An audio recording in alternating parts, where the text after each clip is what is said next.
I was told once, roll my shoulder like blunts and don't get touched, but my skin tough and thicker than Miss Biz butt. So guess what? I'ma talk my shit and just win once. Throw uppercuts and bone breakers, a needle and haystack with haymakers. I throw mines, don't hide behind my straight right. I show mine and show no the blow by the blow, bro. I blow mines. You out, sucker.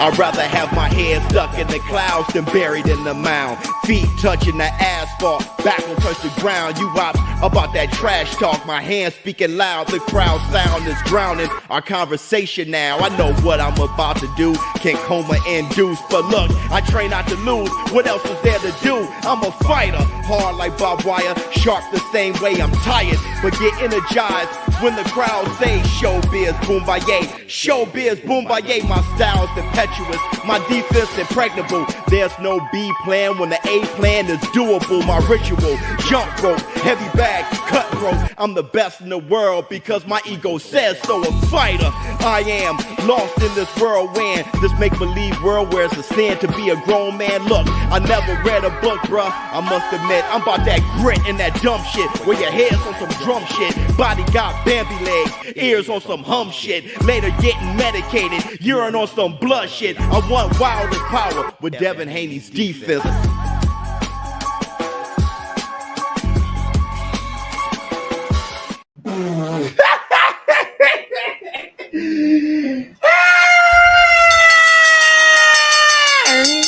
Up off that, yeah, yeah, yes, yes, yes, up off.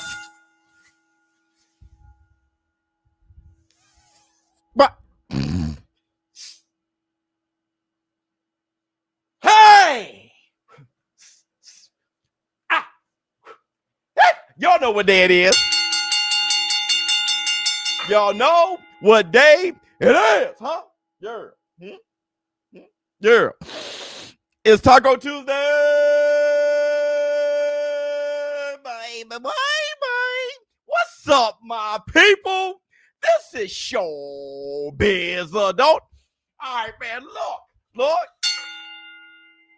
at who we have here. Let me see who we have up in here. Tim Butler, wow, with you.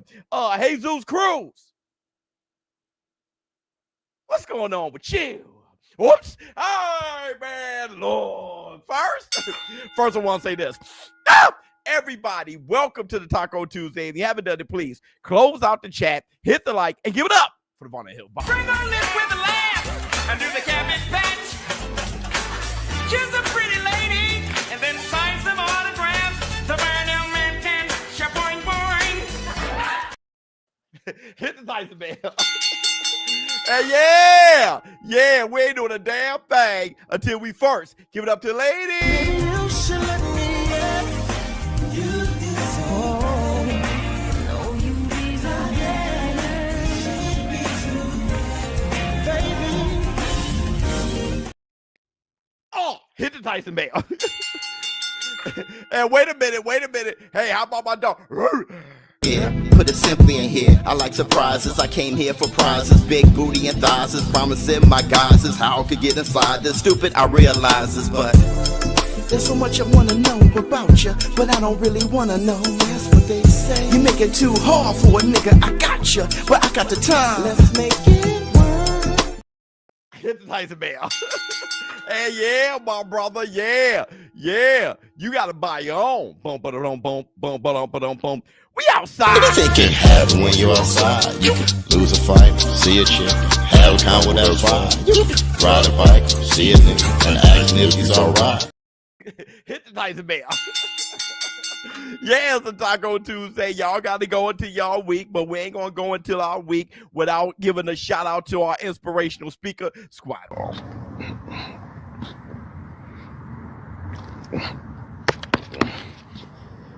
Squad up. Let's go.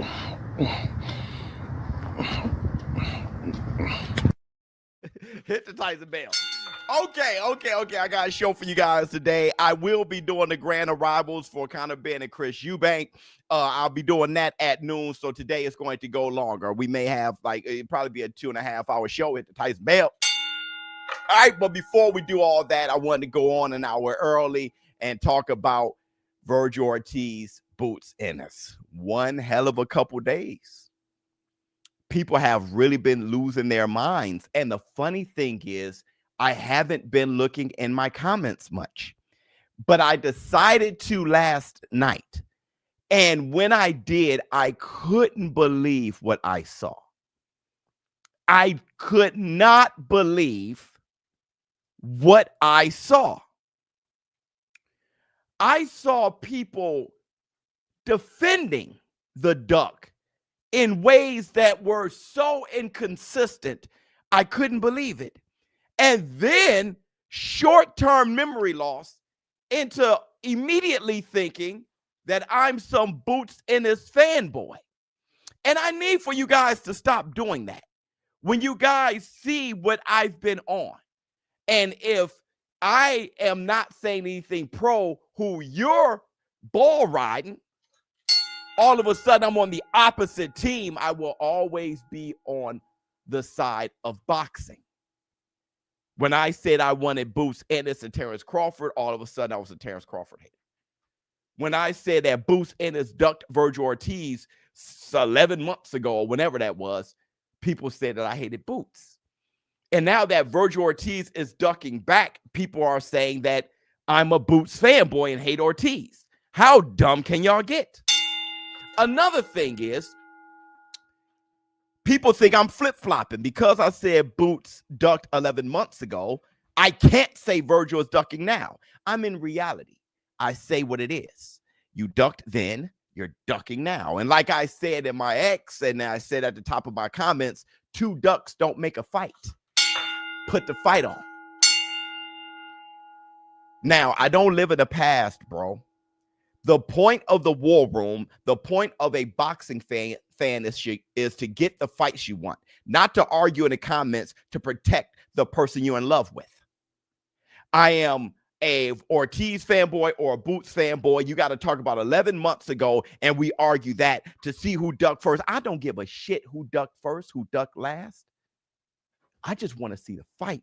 Put the fight on. And thank goodness we in the zone war room, because the zone is on the same thing, and we're going to talk about that. Here, let me see. Just showing love from Florida. Shout out to the war room. Quiet, but always watch it. Love you, boy. And that's my thing. I think people forget why they do what they do. Let me see. How can you duck back? Take away the back. If you duck, you duck. You get what I'm saying? Y'all brains don't work. You think that there's some rules to this shit. Somebody duck, they duck. This person duck, they duck. Now, if there's a reasoning, maybe so. Maybe there is a new reason why. I don't want to fight you no more. I did then. Now I've had second thoughts. I've changed my damn mind. Now I want Errol Spence. But a duck is a duck. And y'all get confused by duck back. Why? Because you're trying to defend whoever you want to defend or fight against whoever. Get off of that. Let me tell you something, war room. And I need for everybody to get on board. Okay? I need for everybody to get on board. As a fan of boxing, your job isn't to argue against another fan on who's the guy you in love with, who's righteous and who's not. The point is to get a fight that you want to watch and watch them shits and pay for it. A lot of you argue in the comments and argue against fights happening and get angry for people wanting fights, then steal the damn fight, and then get mad at certain companies for putting on fights. All y'all want to do is argue yourselves, but y'all don't want to watch the damn sport. Y'all don't want to watch fights happen. Y'all like this part. Y'all like this shit. I'm going to argue with this person I don't know in the comments. Let me tell you something, bro. The war room is different. I'm different. The reason why I love boxing is because I love watching the sport of boxing. I like watching the fight happen and materialize. That's the part you don't like. You like the drama leading up to it. That's why y'all pocket watch. That's why y'all talk about what's going on with these people outside of the ring. That's why everybody was like, are you going to talk about Clarissa Shields and Layla Ali and how they did? I'm not talking about these women arguing. I want to talk about fights happening. So if you like it or not, you could be kicking, crying, and screaming. I'm going to drag you guys back into the reason why we watch boxing in the first place. And that's to watch boxing in the first place. All right, let me see. Yeah, that's the soapbox. Hold on. We want them to put the fight on, B. It's 100%. And somebody reminded me that I was on my damn soapbox. Hold on real quick. I'm on my soapbox. He didn't get out of the duty car. Now, here's the reason why you call someone a duck. What happens is the word duck is almost like saying the N-word in black culture. When you say duck, everybody run to try to defend the fact, don't label my favorite fighter a duck. Let me tell you why you say duck. To shame them, to put the fight on, to get what you want. Because I'm going to tell you this. It's not about the boxer getting what they want. It's about the fan base getting what they want. And I'll always say this. But Floyd Money Mayweather changed the game. And he talked about him and F the fans, and I'm getting what I want. Everybody follow suit. What happened to boxing? Because if the boxing fan isn't happy, there is no boxing. If you don't create new fans, there is no boxing. And what happens Saturday, soon as everybody get lit and have these two prime fighters try fight each other and they in the ring, immediately boxing gets in its own way and try to do what it's always done. But this is the Stone Age. This is the boxing revolution. This is the war room. It's different. Everything is different now. All right. We hate the days of Floyd Mayweather and Manny Pacquiao having the fight way later. But we act like that's the way business need to be done. Oh, man, this is too soon. Why? Because they're prime. You even have people arguing that Vergil Ortiz is the A side and Boots Ennis isn't. Let me tell you the truth. The fight is the A side. Neither one of them got belts, bro. Neither one of them are viral fighters. What are y'all talking about? They need each other. The matchup, the fight is the A side. And this is something DAZN understands. So let's get into it. Let's get into it. Let's get into it. Let's get into it. Let me see. Happy Veterans Day, everyone. Yeah, man. Love you, boys. Thank you guys for your services. You know, my father, my grandfather, my brother. We have generations of veterans. Let me see. Please let me know, Biz. There's an intro song you made that's similar to Silence. What is it?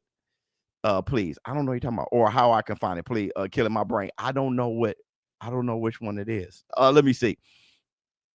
Yeah, we want to put the fight on. Let me see. We want to see people fight. They prime, not late. 100%. Because you're trying to manufacture. What's been going on is promoters and managers are trying to manufacture stars so we can see them in a star-studded way. And then they fight somebody who has successfully manufactured their fighter into a star without we finding out. We're going to find out season. See how it was back in the day? You became a star by fighting another great fighter. That's how you became a star. You know what I'm saying? You weren't just manufactured into a star. Let's let Boots and Ortiz simmer a little bit more, and let's see who doesn't take the type of risk to make the other look bad. If Boots Ennis, and we have to wait for Boots Ennis and Vergil Ortiz, they got to take on high reward, low risk, and neither one of them want to be in a grueling fight against somebody dangerous so they don't look bad and lose their status. We ain't got that kind of time. We were born at night, not last night. We know the damn play. And we know that Errol the True Spence has been out of boxing for 3 damn years. We know that Errol the True Spence, we don't even know who his trainer is. We don't even know his damn team. We know Errol the True Spence has been in a car accident. He's been in the Terrence Bud Crawford accident. We know Errol the True Spence. We don't know about Errol the True Spence. We don't know how good he is right now. We don't know if he's durable right now. We don't know if he's the same. We don't know if he rewind the clock. We don't know what the hell's going on.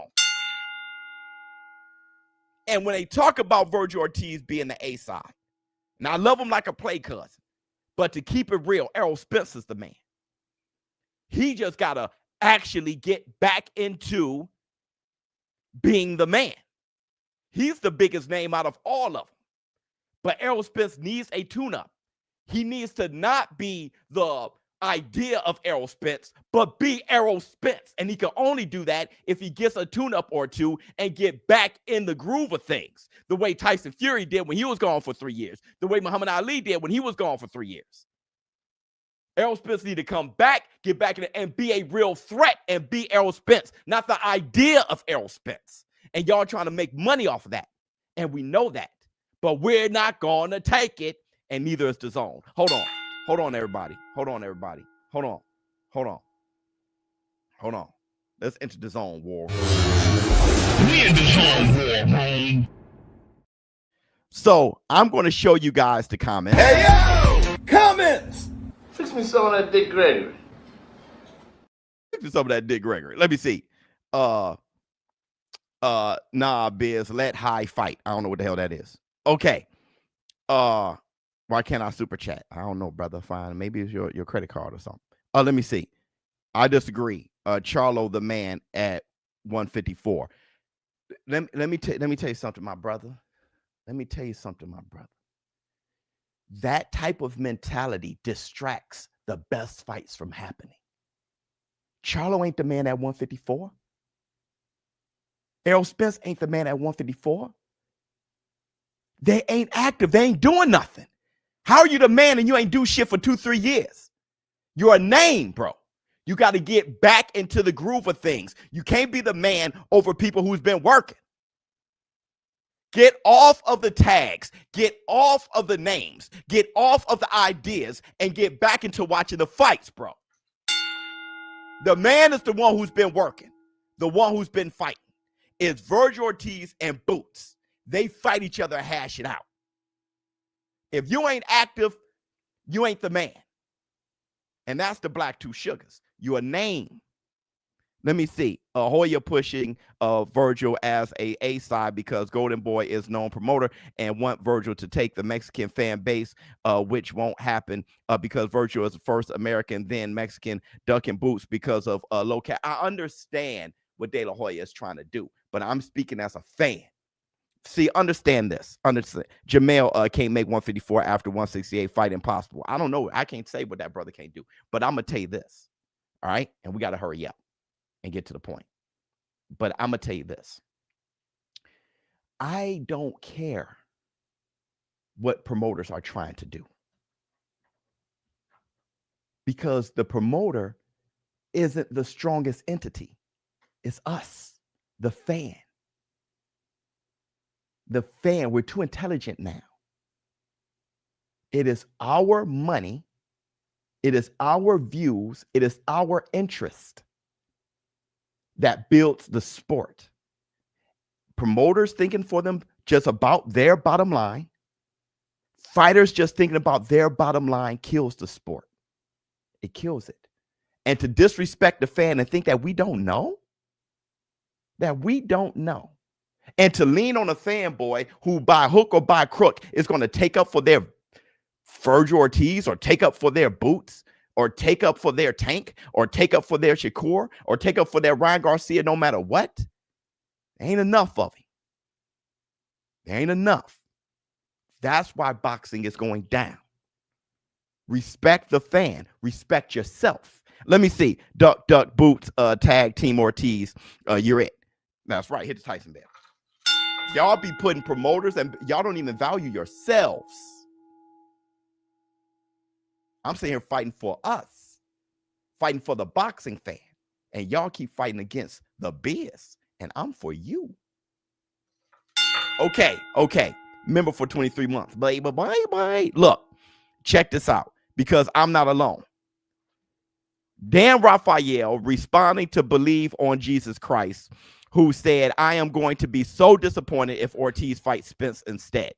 Dan Raphael said, not going to happen. Per source, DAZN, which has dibs on Ortiz fights, will not allow that fight to happen. DAZN is exerting intense pressure on Golden Boy to get the Ennis fight done. Hit the Tyson Bell. Hold on.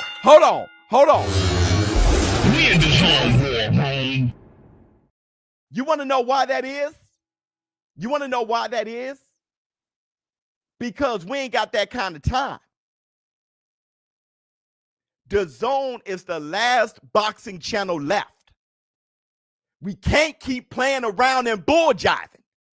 Playing around, disappointing the fans and bull jiving. We're going to lose as a sport. We're going to lose.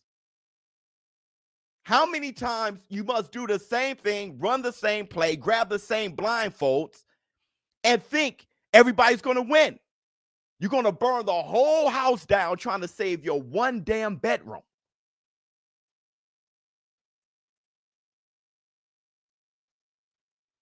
Vergil Ortiz is not the A side. Boots is not the A side. The fight is the A side. Many times, a matchup is worth far more than just a fighter. All you need to do is ask Ryan Garcia and Gervonta Tank Davis. Why did their numbers go straight down after they fought each other? It's the matchup. Ryan Garcia versus Devin Haney. The matchup is the A side. The matchup is the A side. Canelo versus William Skull is one thing. Canelo versus Terrence Crawford is another. The matchup is the A side. Let me see. Flex on him.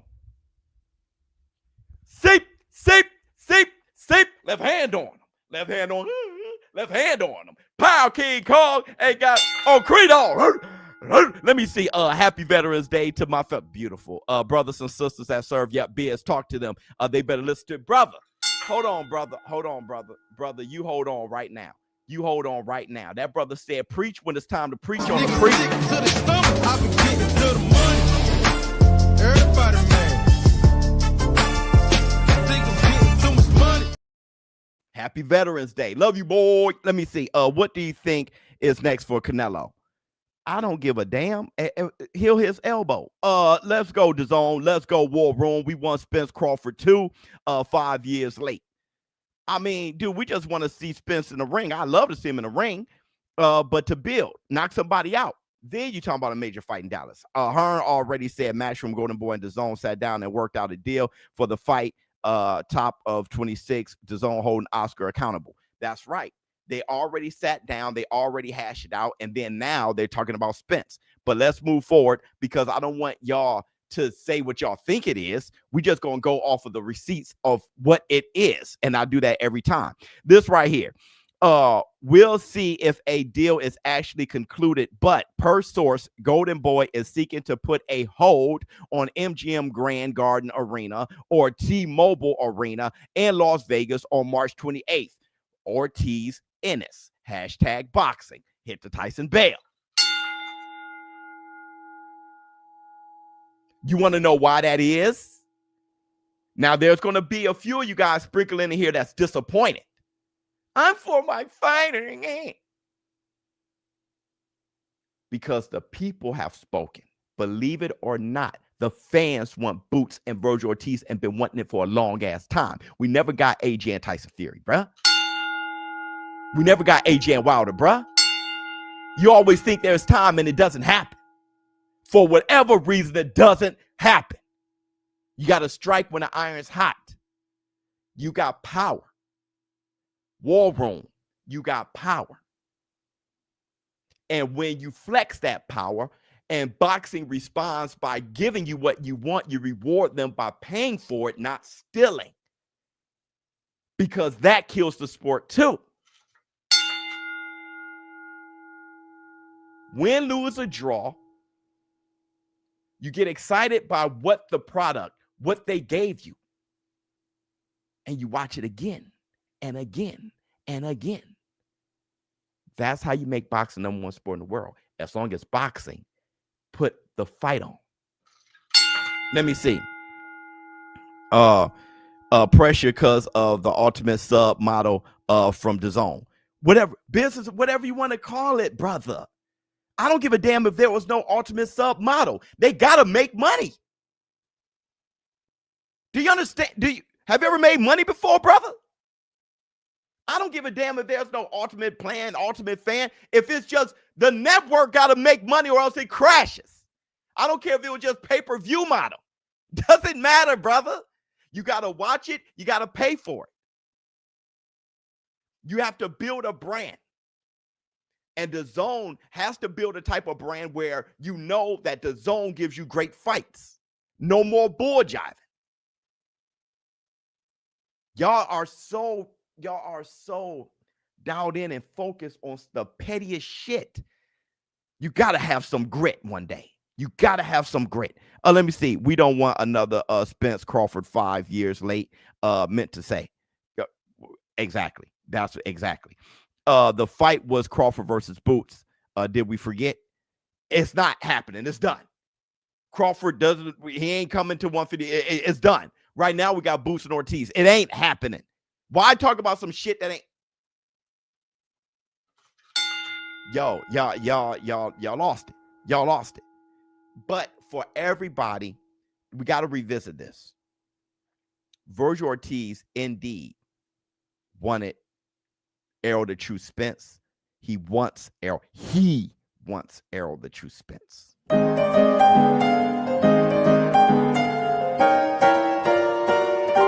Free seats, motherfucker!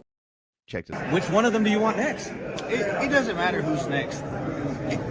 If I had to pick, I'm gonna be honest, it would be Spence because that's my dream fight. I've been calling it since AT&T. AT&T. There you go. At the Cowboys Stadium, and I just think that's my dream fight. And I don't care what anyone says about it. But anyone else, like I said, anyone can get it respectfully. I just want to fight the best. I'm just a competitive guy. Yeah. If you're competitive, you want the best Spence. Terrence Bud Crawford said he didn't want to fight Spence immediately after car accident. He said, I wanted the best Spence. If you're competitive, you don't have Spence go through what he went through, be gone for 3 years and say, I'm into competitive fights. And you don't care what anyone says about it. You need to, because your household depends on it. Your bank account and your legacy, all of it depends on it, on what we think. All right, hold on. Let me see. Turkey needs to get involved to make. Oh, he's always involved. What's the better win, Ortiz or Charlo? Is Charlo lineal at 154? The better win right now is Ortiz. They both coming off of knockouts that didn't last past 2 rounds. You guys keep talking about the perceived trinkets and not the actual op. Jamel's coming off a loss 2 years ago. Let him get back in the swing of things and be Jamel. Y'all keep talking about this shit. Vergil Ortiz wants Errol Spence. Errol Spence been gone for 3 damn years. Let Errol Spence fight and be Errol Spence. Tyson Fury had like 2 fights, fought Deontay the Bronze Bomber Wilder, and fought him to a draw. Once he got in the groove of things, Deontay Wilder was getting slapped.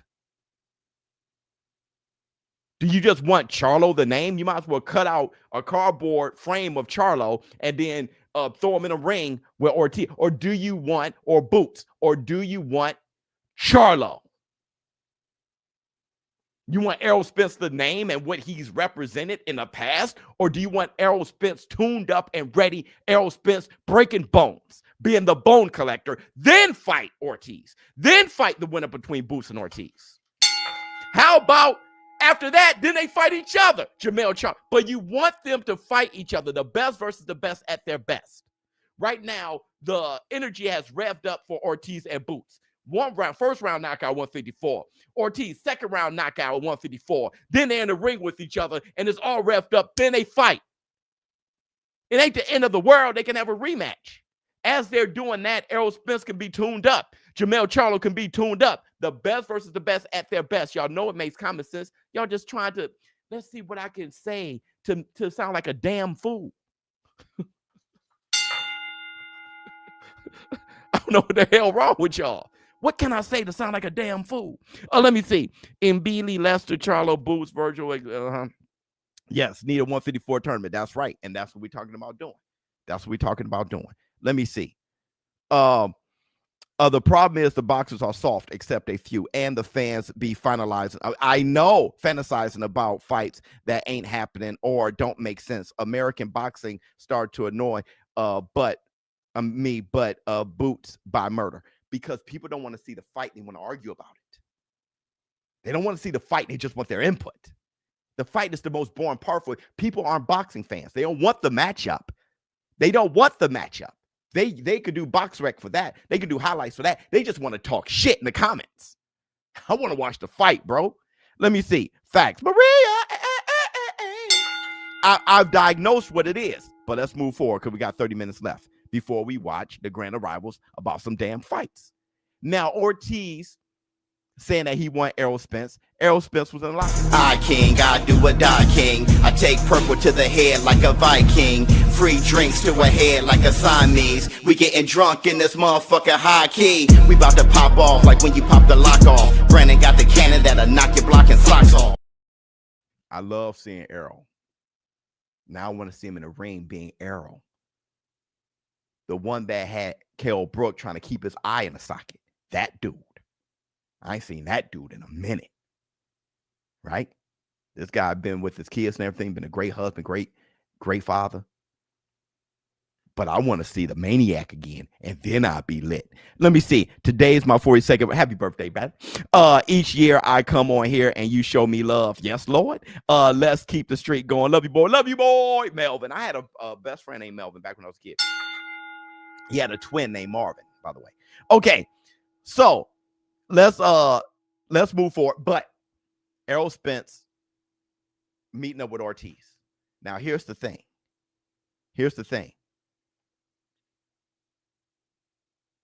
Vergil Ortiz, instead of wanting to fight Boots, okay? Boots, a guy that abducted you the first time, a guy that you've been associated with from the very beginning. You tell him, come in. He said, whatever happened in the past, it's time now. It's time now. We can argue about the past all we want, or we can just fight, bruh. No, man, you duck me first. I'm going to duck you back. That's how soft people are today.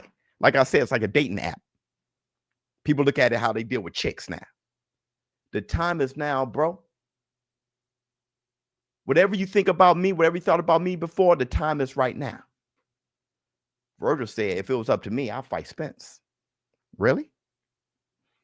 Not only has Spence been gone for 3 years, not only is Spence coming off of a devastating loss, not only if people question if Spence will ever be true back to form, not only has Derrick James, who's been with Spence since the very beginning, is no longer with him, so he needs a new camp, and you want all of that, him to come back with all of that for the first time back against Vergil Ortiz. But on top of that, what makes it even worse, this is Errol Spence's attitude about coming back. I just saw Frank, and he said you guys are still working together, you and Frank? Yeah, for sure. You coming back, man? No, but Frank, okay. That's who you want to fight? You coming back, man? I don't know. This guy, we don't even know if he's coming back. So y'all are, instead of the guy that's in your face,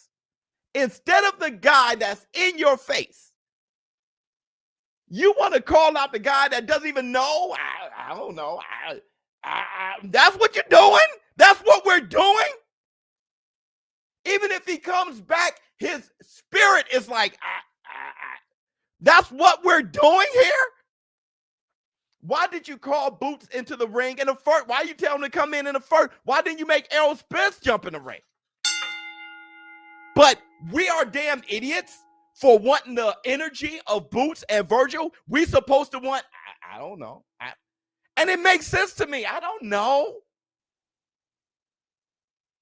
Spence has a lot to think about. Do I just come back and cash the rest of my career in? Just cash it in. Because I think Errol Spence is a better fighter than Vergil Ortiz. That's the thing. But that doesn't mean he'll be better that night. He's been gone for 3 years. After flying out of Ferrari. He got a lot to think. Do I just cash that shit in? My legacy, everything. If I get my ass knocked out. Y'all like, yeah. He's saying, man, that's what y'all want? Yeah, man, but the name on the billboard, I'm talking about the fight being competitive. The only reason Errol Spence versus Vergil would be competitive is that Errol is just a dog, but he won't be ready. He's just a dog. He's a great fighter in here, but he won't be ready.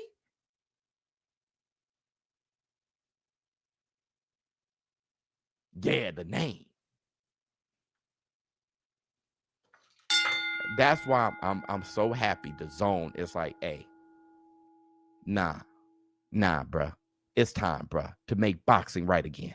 Let me see. Imagine Ortiz fights Spence and loses. Ortiz just cherry picking. Also, they both from Texas. Next, he's going to call out Charlo and Duck Boost again. I'm saying, man, this is ridiculous.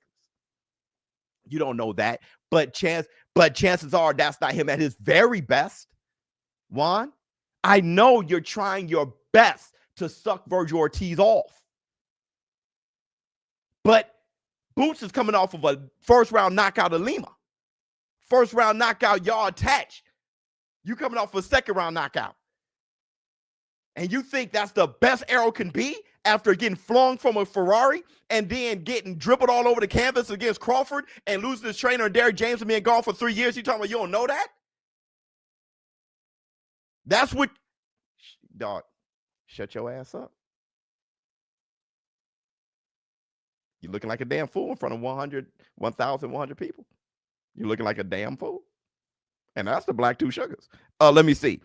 Justin, let me see. Spence is Creed after the first Drago fight, and that's the fight he wants more than the Hungry Lion that walked into, or you're right, on your night. I'm saying, listen, I love the idea of Spence. That's my dog. But let me see him in a ring so I can really know. So he can be, no matter if he comes back after 3 years and fight Ortiz, coming back and having a tune-up before it, he's better. Unless you have lost your mind on being an athlete and getting some reps in. You lost your mind, Juan? You lost your mind? Getting a rep in is always better. He'll be better. You don't want him at his best or close as to his best as possible for your beloved Vergil? No, you don't. You want the accolade of him beating Spence without it being a risk, because that's how you new soft fanboys are. Instead of having the best versus the best at their best, the toughest op. That's the Black Two Sugars. Let me see. But here's the thing, though. Here's the thing.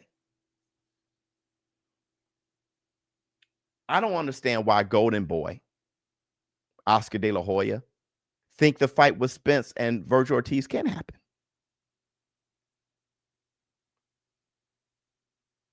He said himself why it shouldn't happen. What's up, guys? Happy Saturday. So I wake up to calls from reporters asking me about Jake Paul and Ryan Garcia. Let me just tell you why this fight is not going to happen. Ryan Garcia fights for DAZN, and Jake Paul fights on Netflix. I mean, that's pretty much the bottom line. Golden Boy has a contract with DAZN. Ryan Garcia has a contract with Golden Boy. And that's just the way it is. I mean, this is business. So Ryan and Jake couldn't happen because Ryan has a contract with Golden Boy, who has a contract with DAZN. And Jake with Netflix.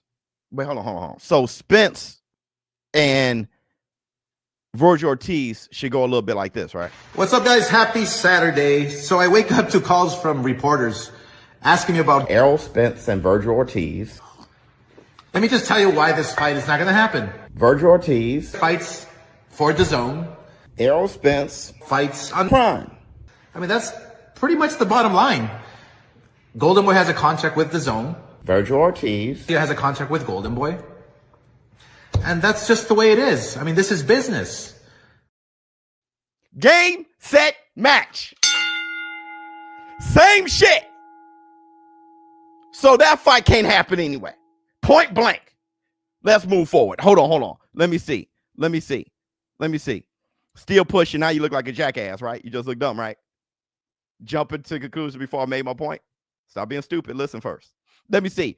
Give us Boots versus Vergil, Spence versus Charlo. Yeah, do something like that. Hit the Tyson bell one time. I'm just here to support your content, bro. Love you, boy. Support out your content, bro. Love you, boy. Let me see. What else we got? Hell no. Somebody said, oh, this jackass. This jackass said it's business. Listen, bro. It's the Stone Age. That's over with. Y'all gonna have to get that out y'all heads. What y'all like to do is talk about business when it comes to your beloved.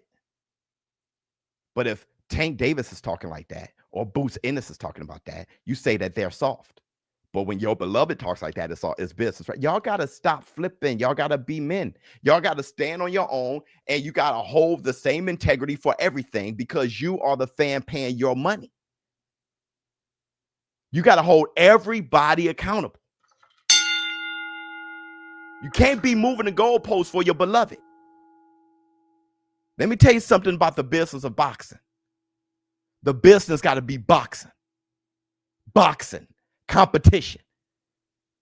It can't be them pretending to pull the wool over your eyes and you pretending to accept it when you know the truth. I don't know how men can be so fickle. What happened to our DNA? You know Errol Spence been gone for 3 years. You know that that's a shell of Errol Spence. Unless he gets the tune-up and he proves otherwise. You know that. But then you try to argue something different and then say the business.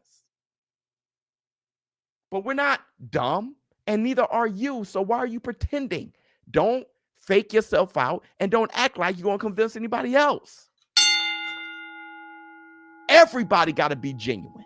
We got to start being genuine.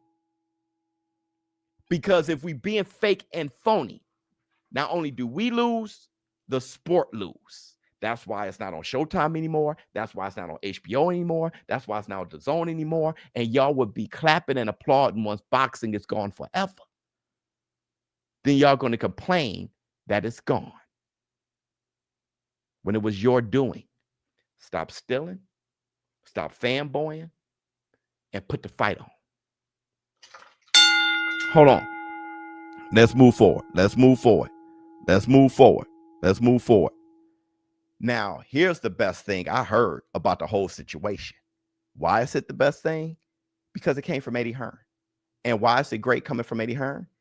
Because you know that Eddie Hearn and Boots, as of right now, I don't know about what happened before because they ducked 11 months ago.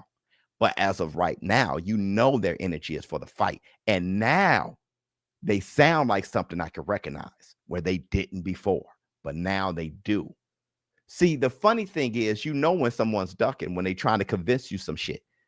11 months ago, they were talking about, becoming undisputed. You know that guy couldn't stay at 147 for it. That guy was drained against David Evanesian or some shit, or Karen. I forgot who it was. He said, man, I think it's time to go to 154, bro. You know that guy couldn't go through the politics and become undisputed at 140. He'd be there for 3 damn years. He'd be skin and bones. That's why not Errol Spence, but Eddie Hearn. That's why Eddie Hearn wasn't sounding familiar 11 months ago. And that's why Golden Boy isn't sounding familiar now, because now they also on the business. Let me try to pull the wool over your eyes with. Now this is how you're supposed to sound. You mentioned the terms have to be right. There was a little bit of but all that there. kind of stuff, that's like, the terms always have to be right. Guess what? We sat in an office with Oscar de la Hoya and agreed the terms. So how are they all of a sudden not right? But listen, if there's a negotiation, there's a negotiation. But don't start with we're the bigger name, we're this. We were there on Saturday, the crowd was okay. They're both great fighters. Neither of them are world champions at the moment. They're just 1 and 2 in the division. But we have won a world title, we have been unified. And we are making considerable money with Boots Ennis. But we don't really care. Like, it's not We just want to be in great fights. So you're never going to hear us, the terms have to be right. We want 10 million. We're the A side. We just want to make great fights. That's all. Bingo. When you start saying we're the A side, when you trying to not make the fight.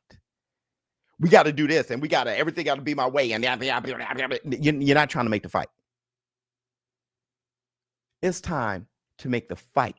The fight's the A side. And then whoever comes out of that can say they're the man. Don't try to be the man beforehand. Like you said, neither one of them are champions. Neither one of them are champions. Vergil Ortiz ain't selling out everywhere he go, and neither is Boots.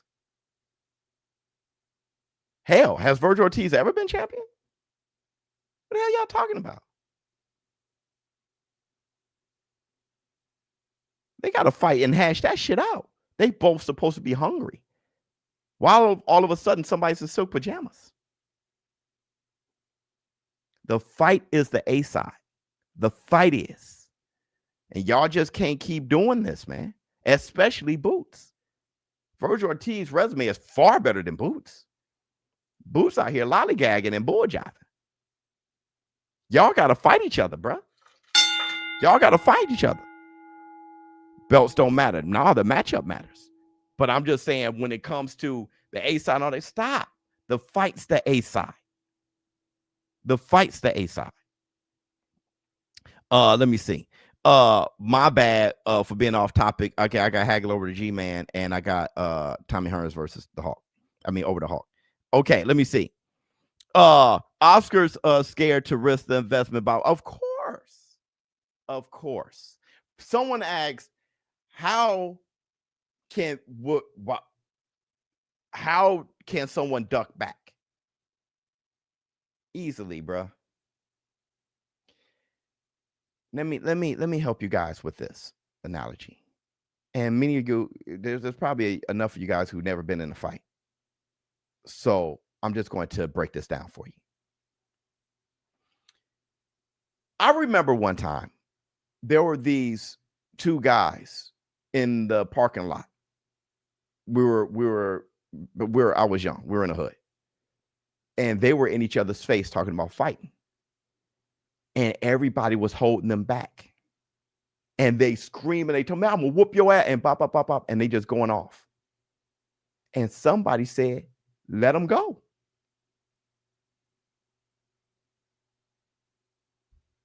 So they let them go.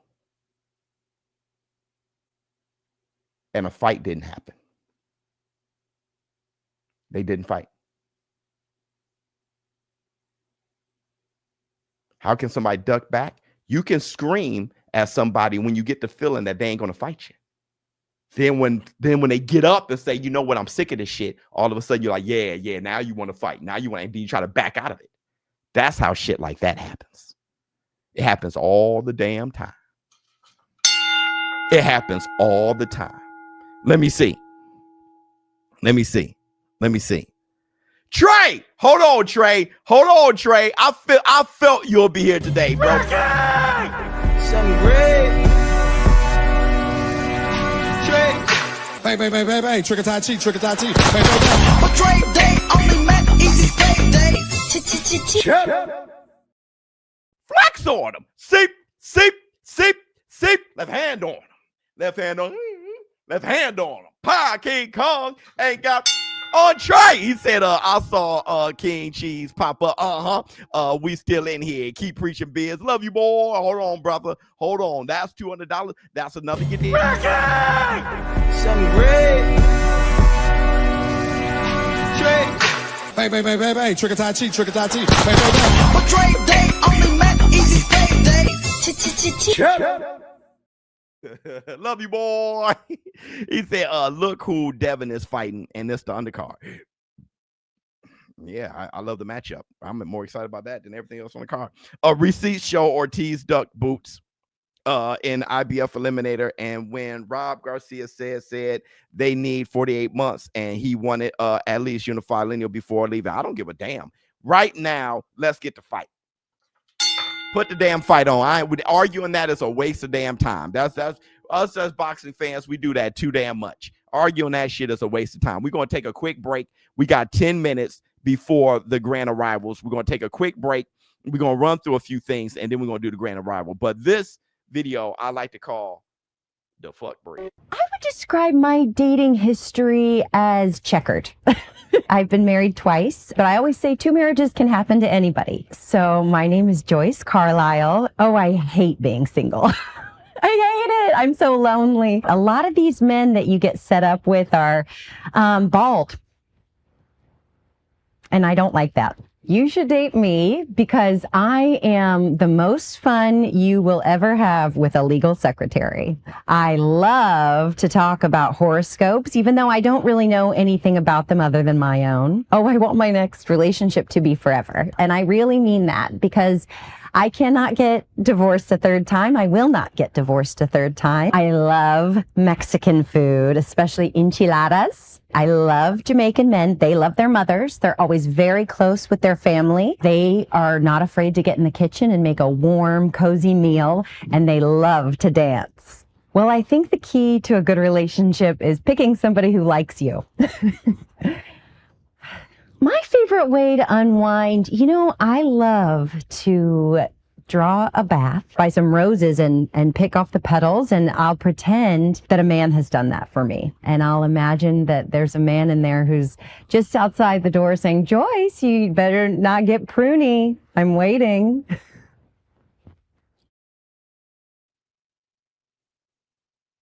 Now, Tim Butler, she's widowed and in jail for life right now. Right now. Let me see. Overpay the Warriors, starve the Ducks, easy fix. Sounds right to me. Let me see. I'm sold. Marvelous Brian Norman by Stoppage. Hey, brother, I got a lot of bets to make on my. Wait, hold on. That's a plug. That's a plug. My bookie that I wanna try. No. I'm assuming. It's a great. Hey, listen. I may be making my bet on Conor Ben, Cris Eubank today. I may be making my bet today. I gotta check out this grand arrivals, and I think we up. Okay. Real quick, let's run through a few things. Check out the best angle of Vergil Ortiz knocking out Lubin. Last guy went blind. This next guy loved bottomies. Damn, that hurt. Damn, that hurt. Damn, that hurt. Let's go to work. Damn, that hurt. Damn, that hurt. Damn, that hurt. Yeah, let's make it work. Hell. That brother was asleep, man. That brother was asleep. After he was asleep on his feet, the greatest trainer in the world, Robert Garcia, he brought out a stool before his team did. Check this out. Despite what I've been through, I'm better than I ever been. Scars on my heart can't be covered by my arrogance. I'm a flawed human like the rest of us. Cool nigga. My home life wasn't nice, so I went to school bitter. Mad at the world, so I was looking for a reason to swing on a nigga, cause I pledged my allegiance. Shook up with a few, but not everybody knew that black was a banger. Stood close to the danger. Ratchet in my starter jacket, no need for disclaimers. Past tense, now I sit other side of the fence where the grass is green and the Lubin's team should be ashamed. Should be ashamed. All right, let's move forward. Let's stand up guy. Yeah, he as stand up as Lubin. Bill Haney trolling Brian Norman because Brian Norman just made it to Saudi. Check out what Bill Haney had to say. Who? You just got here. Well, what took you so long? Huh? I thought you had got cold feet. I've been looking for you. Well, one thing about Oakland niggas, yeah, ain't nothing slow. We the first on the block for the cheese, and we're the last motherfuckers to leave. November 22nd. You can say the N-word clear, but can't say motherfuckers. This is the problem. This is the problem. we gotta end it. We gotta end the N word. We gotta end it. I got some old raps with, but this is a new thing I've been doing over the past like maybe about 2 years. That gotta go. that gotta go. Okay, all right. Let's move forward. Let's move forward. One of the greatest fighters in the world, Bam Rodriguez, chooses Devin Haney to be Brian Norman. Devin Haney against Brian Norman. It's hard to tell what's gonna happen in that fight. Depends, how Haney comes out. It really all depends on him. He can make it an easy fight or he can make it a hard fight. But I feel like Haney's gonna win that fight. I feel like he's gonna go out there and just be a smart fighter that he always is. Yeah, but Norman can crack, bro. Yeah, he can. He's dangerous for sure. But I feel like Haney's just a little bit too smart. Interesting. Yeah, like, do you think he'll fight the way he fought against Jose Ramirez? I don't know. It's hard to tell just because I know people give him a lot of backlash for that fight. So maybe it might change his mentality going out there and just maybe fighting a more action-packed fight, but still in a smart way. I feel like he's going to get the job done either way. Flex on him! Cheese. His name is Cheese. They say they don't fuck with me, but bling bling. King Kong ain't got on Jay. Bruh, I heard Trey say, I ain't see that. Flex on him. Sip. Left hand on. Left hand on. Pow, King Kong ain't got on Chase, brother. I know I only got 4 minutes, but brother, damn. Flex on him. Cheese. His name is Cheese. They say they don't fuck with me, but bling bling. King Kong ain't got on Jay. Brother's a legend. My bad, brother. Trigger. He said, Biz, you better not. Brother, hey, Trigger. Something great. Bang. Trigger Tai Chi. Bang. But Dre, they only met easy payday. Flex on him. Sip. Left hand on. Pow, King Kong ain't got on Trey. That brother said, Biz, you better not forget that drop for cheese, brother. Damn. Love you, boys. That's $500 today. Thank you so much, my brothers. Peace King. Can we please stop calling Devin Haney Debo? I mean, I don't really call him like, you know what I'm saying? I started the Debo thing because I forgot what he was wearing. I forgot what it was. But Dev, please, his last 2 fights, he got KO and ran the last. I mean, I call him Devin the American Dream Haney. I call him the American Dream, dog. But Debo Dev. It's just funny. To me, it's funny. It's real funny. Oh yeah, I think I was calling him Debo because he was just so much bigger than his ops. Okay. Let's move forward real quick. We got 2 minutes. Abdullah Mason talking to my brother Cigar Talk, Najee, about Floyd Schofield. It's always, them talking about sparring. I did this in sparring, but one round, for 2-3 years, you gonna talk about one round of sparring? Yeah. So I feel like, they just trying to get sparring, and look at me. I'm contending for a world title. So they had a few opportunities that they missed, to fight for a world title, but now they gotta sit on the back seat and talk about sparring while they watch me grab my title. So, hold on, but was that? My brother said practice. The Grand Arrivals is already live. Hold on real quick, everybody. It's time to get busy. Oh, it's live right now. Okay, everybody, it's really time to get busy. It's time to get busy. Everybody, hold on. We in the zone war room.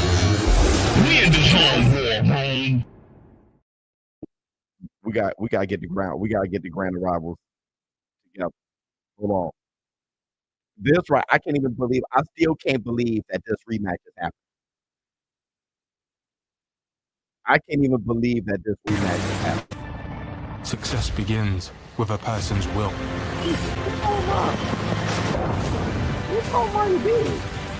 It's a state of mind. We are live in 3, 2, Okay, here we go here. 1. Okay, let me mute that real quick. Oh wait, those bunch of commercials. Let me remove this real quick. Okay. Let me see what y'all have to say. Yeah, I mean, yeah, Abdullah Mason. You know, I spoke to him, and you guys going to see the Black Toe Sugars. I had a just a one-on-one interview with Abdullah Mason on DAZN. That is a well-spoken, well-mannered gladiator. I love him. I think he can be the future of the sport. I do. I think he got the look and everything. He's young. I just think he can be the future. I think he can be the future. Before we go on to the grand arrivals, I just want to make this announcement right here. Itauma versus Jermaine Franklin. Another build-up fight. It makes sense at his youth. Franklin is a step-up fighter. I'm pretty sure Moses Itauma is going to knock him out. You know, not to be diabolical, but that just you know, that's January 24th. It just seems like, you know, that's some sleep shit. As we see who wins between Fabio Worley and Usyk, that's appropriate. That's appropriate. All right, and then we can, you know, kind of whoever comes out of that, maybe Moses could get a shot, like, you know, a young Mike Tyson got an early shot. Okay, let me add to the stage. All right, y'all. You think about great rivalries in boxing. You think about Chris Eubank and Nigel Benn. 35 years on, the Sons of Legend reignite that flame. His dad don't even like him. How many eggs did you have to eat to fail those two judges? Oh, tempers flaring there. Really has erupted down on the stage. My own father, a man I idolized for my entire life, thinks I am a disgrace. It's a main event that has all the ingredients for a This classic. is the greatest boxing event I've ever seen. He's here! That moment was ridiculous. Wild! Father and son reunited! Let's get this party started!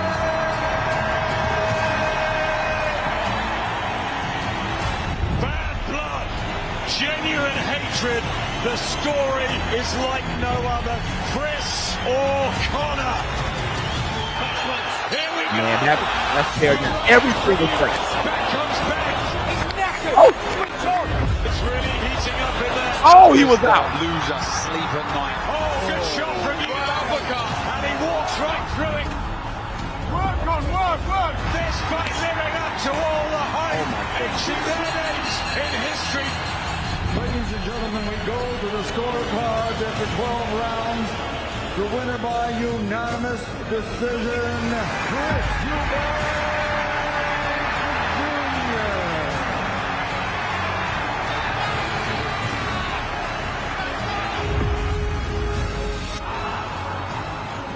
The procedure was indeed parliamentary.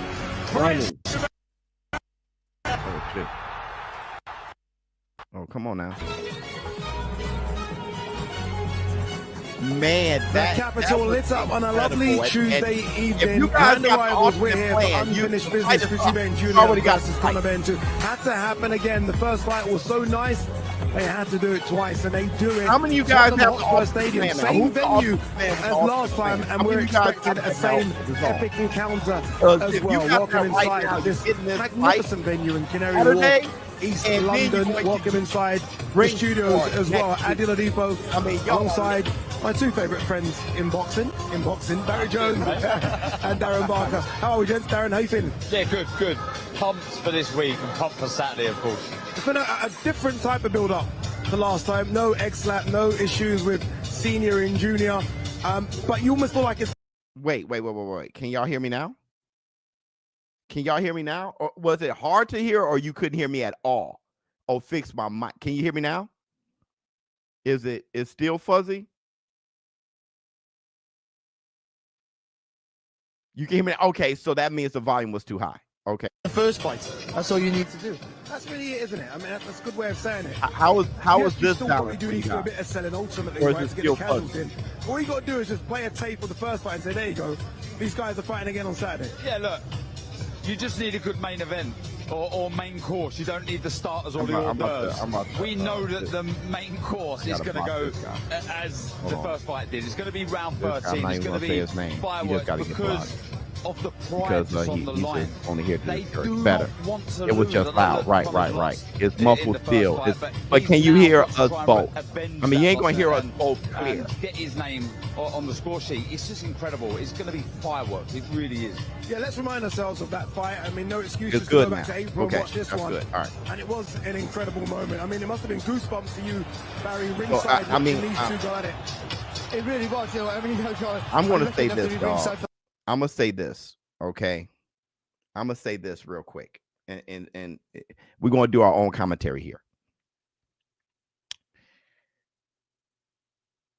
I'm going to place a max bet on Conor Ben stopping Chris Eubank. I'm going to put a max bet on Conor Ben stopping Chris Eubank.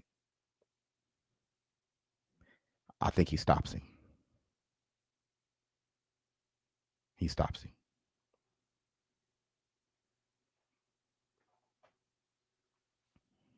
I can go with that. Dang. Yep. Here's the thing. Yep. Because I'm going to tell you something. Conor Ben could have stopped him the first time. He just ain't jab enough. He was just swinging for the fences. If he boxed a bit, he would have stopped him the first time, bro. That's the Black Two Sugars. He was swinging so violently, he got tired. And with Chris Eubank being the bigger man, he was able to withstand and start landing some big. But Conor Ben beat himself. And that's the Black Two Sugars. Yeah, I'm telling you. I'm telling you. I just ain't want to say, are you serious? But yeah, I didn't want to say it the first time. Conor Ben beat himself. Pause. He was just swinging for he didn't even put shit together. He was just swinging for the fences and almost stopped him. If he hurt him and then jab and then work, I think he's gonna stop him. Prediction or gamble, both. It's my prediction. And my right here is my prediction and my gamble. I agree. He was just fighting angry. Now the only thing that I'm concerned about is Bomac. My only thing is with the Bomac element, that's a big problem. Because Bomac is going to be able to tell him the adjustments in the corner. That's my problem. If it's the same Chris Eubank, Conor Ben's going to stop him. My problem is Bomac. Literally. I think, and here's another thing. Eubank Jr. ego, yeah. But I think, here's another thing. I think that first fight, and I didn't want to see the rematch, remember? Remember right afterwards, I was in Times Square when I heard about them talking about a rematch. Remember that? Because I was in Times Square for like the press conference of the Times Square fight. And I did that video saying that I didn't really want to see the rematch. And that is because I think Chris Eubank ain't the same. I think it took something off, took something away from him. I think Chris Eubank is at the twilight of his career, and what he had to go through to make weight and how grueling that fight was. He literally had to shake hands with the devil to beat Conor Ben that fight. He dug so deep, it was incredible. He was out on his feet just swinging. And then afterwards, how long it took for him to recover. Conor Ben was fine 3 hours later. Bruh, I just think that took something away from him. I don't think it's the same Chris Eubank. I can definitely be wrong, and predictions are wrong a lot. Not everybody's right 100% of the time with predictions, but that is my prediction. Yeah, that's my prediction, bro. That brother had to dig. Don't forget, Cris ain't a spring chicken. He ain't a spring chicken, bro. And if it wasn't the legacy fight, if it wasn't what it meant, Cris would have taken a knee. Cris would have humped the canvas if it wasn't that extra element of him trying to prove something to his father. He can go out now. He can get knocked out now. But that first fight, there was no way. There was no way. Like in the bet. I will. But there was no way. No way. I don't agree, but I'm following you. Yeah, 100%. Dude, look at that first fight. What all was Chris Eubank doing other than just being bigger? What all was he doing? Conor Ben was the one that wasn't doing. He was just swinging. Cris going 2-0 over Conor Ben 100. I understand, but I have reasoning, right? So we can just pull a name out our ass and then hope 50-50, hope that we say it and then come back and say, I told you so. But I'm articulating a reason for why I'm saying it. He was countering well, right? Because Conor wasn't boxing. He was just swinging. That's what I'm saying. Conor, if Conor was boxing, that what Chris Eubank was able to do wouldn't be there as much.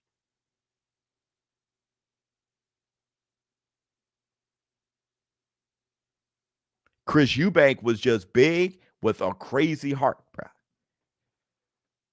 He was big with a crazy heart, bro. He had reason for Bud versus Nello too, Biz. We had reason for Bud versus Nello too, Biz. Well, here's the thing, George Love. George Love, I'm going to have a reason every time. What do you want me to do? Not do my job no more and quit? I get that fight wrong and then just never talk again? Are you a loser? Are you a quitter? I'm always going to have my thought and a reason why. So I'm going to say it. If I was wrong before, it doesn't shame me into never talking about boxing again. So y'all can shut up with that noise. I'm going to say what I think, but give a reason why. I don't just say it. I'm going to give a reason why, bro. I mean, why come here? You want to hear what my thoughts are and the reason why, right? Let me see. Let me look at undercard. Jack Catterall. Okay. Adam Azim. Okay. Okay, let's go. Run it up, Biz. Love you, boy. Let's go. Better men. Need we say more about these boys?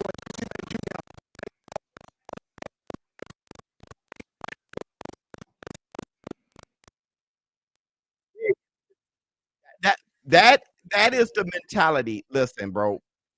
People who say that's the mentality of quitters. So they like, man, how can you still continue on in front of people when you got something wrong or you failed at something? That's just his quitting mentality. So that's just how he's built.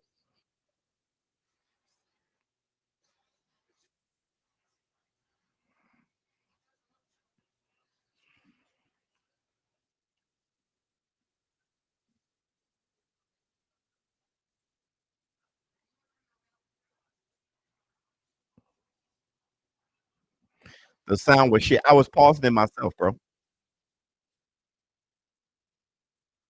I'm about to pause it again, just so you know. But see, here's the thing. Yeah, I just muted it again. Here's the thing. My man said right here. Hold on. Conor Ben Pride trying to back. What about times Biz was right? No, they don't think about that, bro. They only think about trolling when somebody's wrong. But Biz bringing up good points about Eubank possibly having more taken away from him than Ben in their first matchup. Here's my thing, Jordan. My thing is you can have a prediction wrong, right? People don't really think about, like my man said, all the times you're right. They don't care about good. They only care about focusing on the bad. But you can get a prediction wrong. But as long as your reasoning is sound, you're worth speaking boxing with. Hit the Tyson bell. If your reasoning is sound, you're worth speaking boxing to. So I don't have to be right every time. Neither do you. But as long as your reasoning makes sense, it's fun to talk the sport with that person. Right or wrong, I get where you're coming from. Hit the Tyson bell. That's all. That's what a boxing conversation is. You got two people thinking differently. They both can't be right. And the one who's right doesn't get just the opportunity to only speak, while the one's wrong will never speak again. It's as long as your reasoning is sound, we can talk boxing. Okay, facts. 100%. All right, here we go.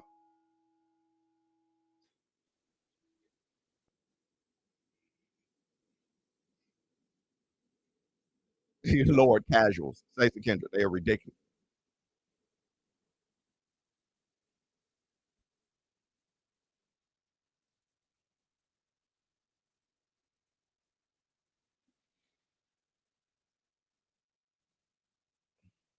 That's a fact. Let me tell you what I learned most about being wrong about Canelo and Crawford. What I learned most is what I'm most happy about. The reason why I wanted Crawford to win. That I got the chance to watch an all-time great fighter. And I'm talking about rare Mount Rushmore. That's the thing. My thing was, is Terrence Crawford one of the greatest fighters to ever live for sure? Or the rationale is the rationale? Because when you're an all-time great, top 5 greatest fighter to ever breathe oxygen, you go beyond rationale. And that was my thing, right?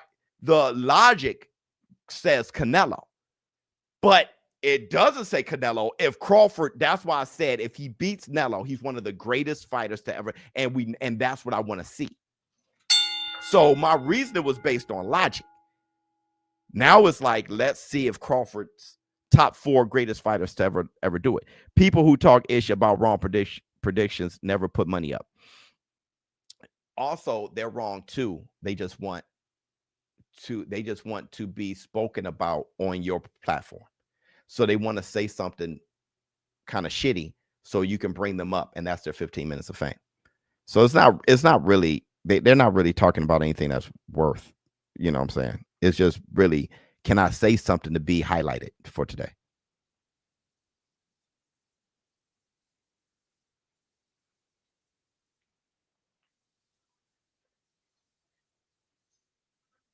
Hey, hold on. I done paused it so much.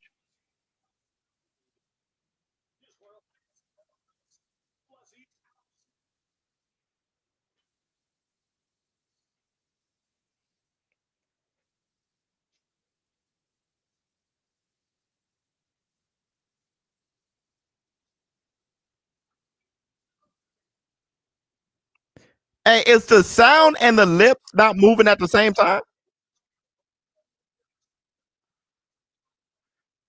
Oh, hold on, bro. Hold on, bro. I can't have that. I got OCD. I can't have that. Hold on. Let me. It. I thought the lips and shit, all that wasn't moving at the same time, bro.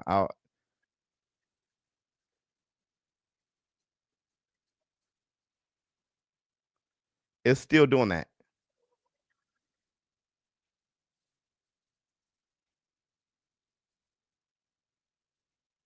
It's still doing it. It's not you. Oh, okay, okay. I was about to say.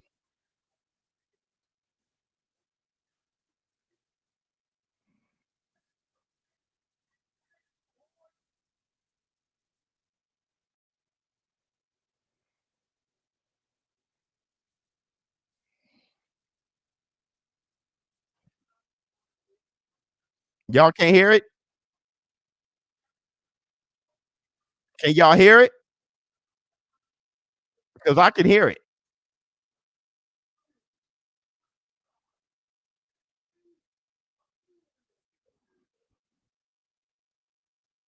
Can't hear nothing.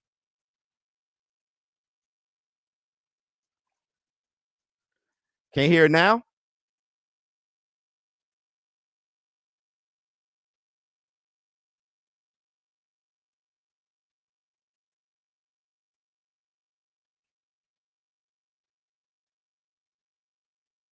I can hear it clear.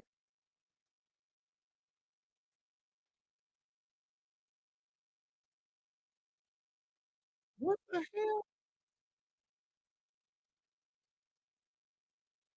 Oh my goodness.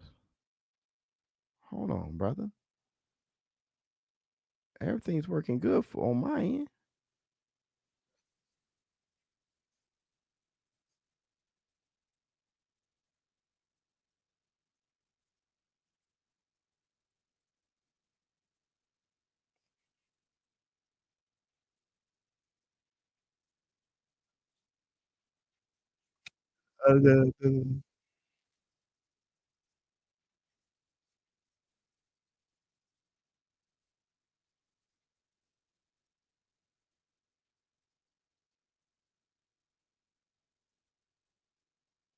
Can you hear it?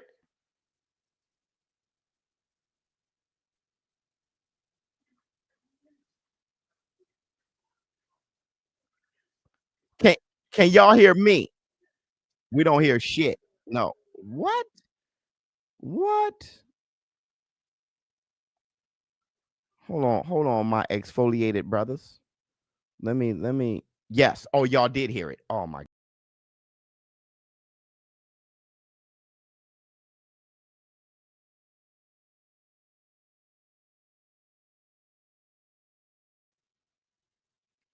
Yeah. So y'all did hear it. Hold on.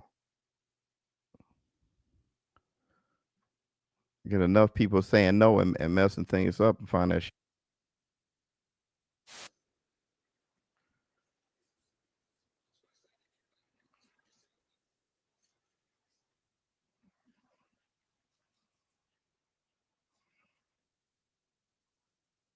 So hopefully put on another great performance Saturday and get the win and see where we go from there. Listen, it's early days, but you are 10-0. But what is the dream? Standing here now on the biggest stage for you so far, no doubt you'll look back on this whole week. But asking you this week, what is the dream for Mikey Talon?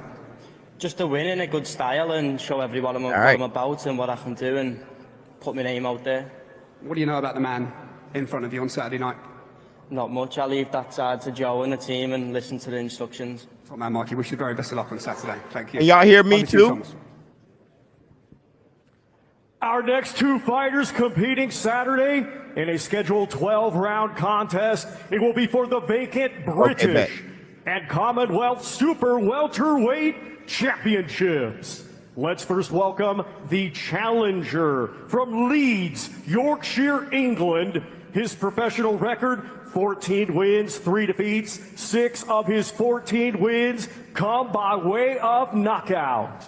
Here is Ishmael, the Black Panther, Davis. I remember his fight against Boachuk. You know what, Darren? That's almost so surprising bad, just hearing his knockout. I was record, there because live in Saudi every time Arabia. I see it, he's so powerful and strong in the ring. I always thought if he sits on his shots a bit more, that knockout percentage could go up. Yeah, absolutely, I agree. Look, he's a work in progress. You've got to remember. We need you to make the very fight. limited amateur We need you to pedigree, make the fight. learning on the job, so that can come. That would develop, and that I think 2 fights ago against Kevin Ajako, it was a great fight, wasn't it? It was epic. Could have gone either way. He got the knockdown in the last, didn't he? But this man, as we said before, willing to fight anybody. Yeah, a lot of people thinking this could be fight of the night. Let's hear from Ishmael Davis with Jamie Ward. Okay, Ishmael, here we go. Again, I mean, we're almost getting tired of saying that when it comes to Ishmael Davis. No stranger to the biggest of stages, Wembley Stadium, Windsor Park, and now here at Tottenham Hotspur Stadium. Despite the setbacks, what is it that always encourages you to never be discouraged on your track? Listen, we're here to fight, man, and that's what I love doing. So Saturday is redemption. Saturday is a chance for me to let everyone know that this is actually the level a level I'm at. Seems respectful so far between you and Sam Gilly, but what has to be the attitude and the intentions for you to go home with the belts on Saturday night? Look, just like sparring, before you get to a sparring session, you're cool, but then when you get in there, you're taking each other's heads off. So obviously he's giving me respect, I give him respect. When a man respects you, you got to respect him back. But Saturday night, the British title's coming with me. Listen, just from speaking to people here at the start of fight week, many people picking this out to potentially steal the show and be fight of the night. When you look at the two styles, why do you think that is? Listen, everyone knows what I bring, and we've seen what Sam brings. So, get ready for a big fight. Get your popcorn out. Just finally, when you think about the journey you've had in life, Ishmael, certainly come up a harder route than most. If you can leave Tottenham Hotspur Stadium, British and Commonwealth champion, how proud do you think you'd be? That's just the end of the beginning for me, and then it's time to skyrocket. So listen, I'm taking it seriously. It means a lot to me. It means it's bigger than just the British title for me. My kids, my family, and I'm ready to shine. Anish, wish you the best of luck on Saturday night. Thomas Schreiber, back to you. Okay. And now let's welcome from Walthamstow, London, England. His professional record, 18 wins, just 1 defeat, 1 draw, 9 of his 18 wins by knockout. Let's welcome the reigning and defending Commonwealth Super Welterweight Champion, Sam Magic Man Gilly. Ishmael, you gotta come on, dog. Sam Gilly, just the one defeat. You gotta get that. Remember, we were ringside when he was so disappointed in his last performance, a draw. And I think Barry's right. A bit earlier in the show, he said, this guy can fight. He really can. He can box as well. I mean, he's almost a complete package. We just need to know if he can go that other level. Yeah, and I think he'll be intrigued to find this out as well. Yeah, he's tough, he's game, he can box, throws a lovely double left hook upstairs and drops it downstairs. Yeah, a good fighter, tough man. Okay, Sam, listen, massive smile on your face. I guess. Oh, shit. Wednesday night, the chance to add the British title to your Commonwealth collection at the home of Tottenham Hotspur, a huge Tottenham Hotspur fan. When you're painting a dream scenario, I guess it's pretty close. By a mile, mate, and whoever done that music, I owe you some money, because that was unreal. But yeah, no, this is a dream come true. Even being in an event like this, I'm so used to your call, so this is a pinch yourself moment for me, so I'm incredibly happy to be here. Ishmael Davis has gained a great reputation in the sport of boxing over the last year and a half, 2 years, for the throwback attitude, saying yes to every challenge. What do you respect about him as a fighter? Mate, before I got matched with him, I was an Ishmael Davis fan. Like, how can you not? Like, the geezer gets in there, home away, at last minute, whatever, he gets in there and puts on a good fight every single time. So, like, mate, I've got the perfect dance partner. Big respect for him, but it's time to go to work. What do you see being the big difference between the two of you in the ring, though? This is destiny, mate. This is my home. I'm not walking away without them belts. Love it. Sam Gilly, wish you the very best. Come on, dog. dog. Back to you, Thomas Schreiber. It will be the big boys of boxing. Our next two fighters competing Saturday in a scheduled 10-round contest. It will be for the vacant Commonwealth Silver Heavyweight Championship. Let's first welcome from Brighton, England, undefeated with 16 wins, 9 of his 16 wins come by way of knockout. Ladies and gentlemen, here is Tommy Hellboy Welch. Who is that? Bro, I have no idea who that is. Tommy Welch has been asking for a name, asking for a step up. Obviously, look, the son of the great Scott He looks Welch. like the truth. He's got him. He's got it in Richard Hellboy. I have no idea who he is. This is a fight going seriously under the radar, and I feel like both guys wanting to crack that top 10 heavyweight division. Love you, boy. For both. Yeah, it is, and Tommy's a good boxer. You'll look at them both and you'll just think, oh, the size difference, Reakpo's looks huge, but Tommy... Dude, Hellboy looked like the truth. I've never seen him before. Have I? Tommy, welcome to Fight Week. Big smile on your face there, making your way onto the red carpet. You come from fighting family, of course, with your dad, Scott, much like both sides of the main event. Two fighters you know well. You were there as a fan in April. How does it feel to be there as a fighter on Saturday night? I mean, look at this setup. Usyk's cousin? We're in the game for these nights, and Saturday I'm going to take with both hands, and I'm really looking forward to it. You've been measured, build your way up nicely to 16-0, but what is this your big chance to show the world on the big stage? I come here unknown, and I will leave unforgotten. Quick word on Richard Reakpo, second fight for him in the blue ribbon division up at heavyweight. He said when the fight was first announced and made, he wasn't too sure if he'd heard of Tommy Welch. How do you believe he is looking at you as a challenge ahead of this weekend? Listen, the guy's a fighter. You know, we're all in the same game. I'm sure he's prepared well. I hope he brings his best, because I'm bringing my best. Tommy, wish you the very best of luck on Saturday night. Thomas, back to you. Hey, and I got Hellboy. From Walworth, London, England. His professional record, 18 wins, just 1 defeat. 14 of his 18 wins come by way of knockout. Ladies and gentlemen, please welcome Richard the Midnight Train Reakpo. Oh, yeah. I have to admit, I thought when I first saw Richard, it was a face-off between him and Lawrence Okoli, and I was like, he might be undersized for the heavyweight division. He probably still is. Stacey Kendra, wait a second. I can see him now. He does look like a guy 16.5, 17 stone. Who knows? He can punch, he can bang. He could be an interesting addition. And it could be the second coming of Richard Reakpo. You know, this weight will suit him, I feel. A big puncher. Reakpo and moving up the heavyweight will just help looks him like a damn monster. Remember him? Shots. Oh, okay, Richard, second fight, up at heavyweight. When you look at the transition you've made over the last 12 months, how's the body feeling? Feeling amazing. It's amazing. It's honestly, it feels like a cheat code. This is the first time I come into 5 weeks with me feeling my legs underneath me. prior to that, man, it was crazy. I didn't know how I did it. Listening to interviews, seems like it's all coming together. If that's under your trainer Billy Nelson, who's been on a good run ex-girlfriend, as well, by the way. current Does this man? feel like a new phase, not just for you in the ring and how you're feeling up at heavyweight, there's but no- away there's in no the she gym and away from upgraded. boxing as well? Yeah, absolutely. You know, we have guys, stable mates like Bacoli in there. If you like doing me, if so you many rounds, learning so 5'10", much, 5'9", working on light simple skin. things, because what I realize in this game is the simplicity of it that takes. He comes in 6'3", hawk skin, 200. After the big names at heavyweight to Yeah, he make a looks like statement, that. you hadn't heard necessarily of Tommy Welch. Now here fight week, what do you know about the man that's in front of you as a challenge? Oh, love you, boy. Thank you. Hey, he's here for a reason, and I don't want any construed. You know, I take all my Come on, respect DAZN, to get everybody that together. comes to the ring, especially with myself. Shit, sharp. Richard, every time I Hey, fight, come it's on, always y'all. a statement, always. Man, wish you the best of luck on Saturday night. React Core. Thank you, great fighting.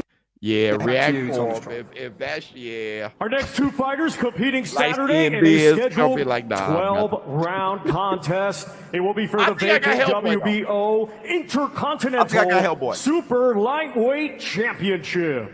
Let's first welcome, coming to us from Duarte, California, USA. He brings a professional record of 18 wins, just 1 defeat. 16 of his 18 wins coming by way of knockout. Ladies and gentlemen, here is Kurt Scooby. Okay.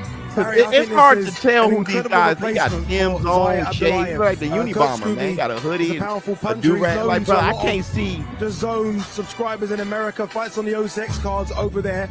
This is a tough fight for Adam Azim. I think it is, yeah. You know, like Scooby just shows setup. No, He's he- got really he- good okay, balance. he made me he feel might bad. not have the fastest of hands, but he has great timing in that right hand and his power in it as well. So can't put a I tell you beat. something, if he I've can, seen if him he can get before. to Azim early and crack him with a good shot, he's got a good chance here.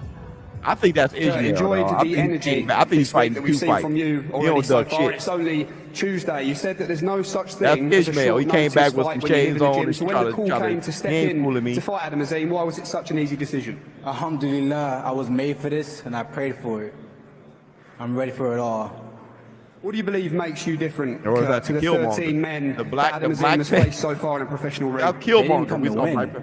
I'm here to win. Again, I'm here to win. And just finally, he's highly regarded as one of the best young prospects in British boxing. How might life change for Kurt Scooby if you can win on Saturday night? If you need to correct yourself. Well, we'll say when. We'll speak it into existence from your perspective. Yeah, we speak things into existence. So I don't want you to alhamdulillah, win, inshallah, all goes well for Kurt Scooby. And how might life change when you beat Adam Azim from your perspective? My life has already changed once I accepted Allah Yeah, in my life. snaggy. So, alhamdulillah, all is great. Victory is mine. Okay, Kurt, wish you the very best of luck on Saturday Okay, night. I'll stay on don't your hit good me with side. that. I think, Yeah, this that's week fifth anyway, month. You Thomas, tripping, back bro. to you. Yo, yeah, Scooby snack. Face ass. And Come now on, let's brother. welcome from Slough, England, undefeated with 13 If- wins, 10 of his 13 I beg your wins pardon. come Remember by George way Foreman hit of with it? I knockout. beg your pardon. Ladies and gentlemen, here is Adam, the Assassin Azim. No, Adam Azim's gonna. Big fan of this young man, Darren, and you forget he still is a young man, but he's climbing up the range. And obviously, look, we want to see eventually the Dalton Smith fight. But there's so much to like about what this guy does in the ring. He's ridiculously talented. The speed Yeah, Adam that he Azim is way possesses too good, is world brother. class. I've no doubt Yeah. about that. The way he's going through his opponent. When without getting wet. Is, I was like, "Pah!" That brother gonna be like, spectacular. "Shang." He'll be looking to do that again on Azim Saturday wanna- night, I'm sure. Adam, good to see you. Welcome love Scooby like a to play Fight Week, a cousin, big dog. stage for you to show your skills Yeah, on he's Saturday rapping, night. Just dog. tell the world at the first Azim. opportunity this week what this opportunity does mean to you. This is a massive I like the opportunity, confidence. Massive. You know, I've got a very good opponent in front of me. He can give me all look the at it. logic, all the talk, but it's not going to help him on Saturday night. There's no one you've faced so far has come to That's win. like What a do you new make of Shiraz, his energy bro. and what he's been saying so far this week. I'm just ignoring it. Like, that's a bit of childish behaviour. Look, alhamdulillah, I'm put in this position for a reason. Right. Inshallah, I'll get the win on Saturday Allah's night. with me too, And fam. You know what? I'm gonna You spend was some with quality me time with first. my family, that's it. And listen, self-belief's a wonderful thing, a very important thing in the world of boxing, but why do you believe his self-belief just won't be enough against you on Saturday? Well, he can keep doing the talking, but it's just going to be a really good performance on Saturday night. setting up a massive year as well. When you look at where you are positioned at 140 pounds right now, so many huge fights on the horizon for Adam Azim. 100%. After I beat him, you know, I'll be calling Devin Haney out. Okay, not on that at all, Adam. Issue. Best of luck on Saturday night. We'll get you through this way, Adam. Devin's about to fight Brian Norman Bates. Let It's him. only Tuesday, by the way. Azim, calm your ass down. Our next two fighters competing Saturday in a scheduled 12-round contest. It will be for the WBO Global Welterweight Championship. Let's first welcome the defending champion from Nottingham, England. His professional record, 22 wins, just one defeat, with 8 wins coming by way of knockout. Here is Echo, the Engine Essuman. The Engine, perfect nickname to describe a man that just simply doesn't stop whether it be 10 or 12 rounds. And we saw that, Darren, in his last performance against Josh Taylor. Josh started well, but just couldn't keep up with the Engine. It's incredible, it really is. He's just non-stop, but there's thought in his work. He's not reckless with it. A lot of us, we watch international. Still believes he's got plenty left in the tank. It's incredible. And yeah, this one sets up nicely. It really does for a fantastic fight on this already incredible undercard. You stop. Yeah, Sexy is on one right now, dog. Kendra, you got it. Okay, Echo, welcome to Fight Week. Listen, when you look at the year you've had so far, coming off a career best win against the former undisputed world champion in Josh Taylor, straight into chief support at the Tottenham Hotspur Stadium, not been a bad year so far, has it? Yeah, not been a bad year at all. But had as the for wrong those game plan opportunities, against Josh, and here I then am taking them. That momentum you have right now, how important do you think that is going to be, the confidence you have from that Josh Taylor fight going into this new challenge against Jack Catterall? Yeah, it's great momentum, and yeah, I just take it all in and keep rolling with it.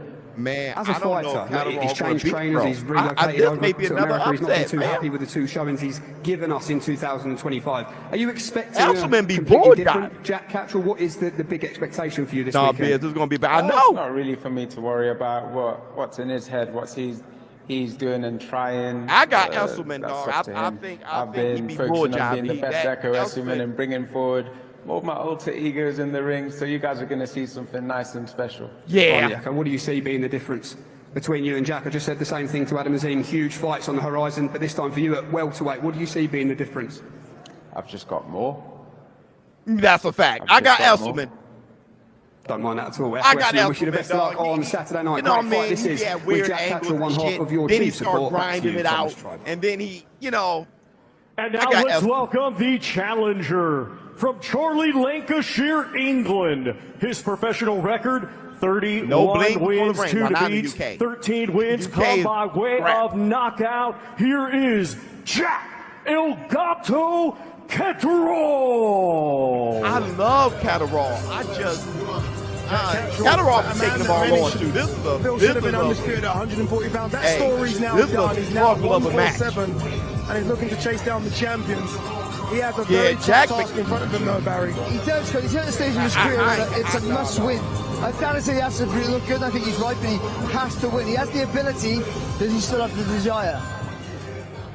Okay, Jack, welcome to Fight Week. Look, new beginnings for you, a new trainer in Bozy Ennis, but are we foolish, like I just said to Echo there, to expect a completely different version of Jack Catterall on Saturday? When did Catterall get Bozy? Yeah, listen, at 32 years old, after the amount of fights I've had, you're not going to see a completely different fighter, but Jack got Bozy? Adjustments, a fresh set of eyes, and I'm excited for Saturday now. When you look at where you are positioned right now, what is Echo Essuman in the way of in terms of what Jack Catterall still wants to achieve in the sport of boxing?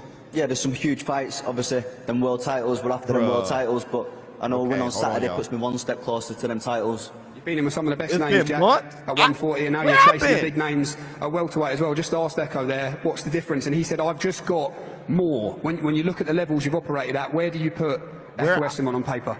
Echo's a good fighter, a solid fighter, but I'm levels above him. I'm going to show that Saturday night. I don't agree. We should have best luck on Saturday night. Chief support, Jack Catterall versus Echo Essuman. Back to you, Thomas Striker. I've been bull jiving.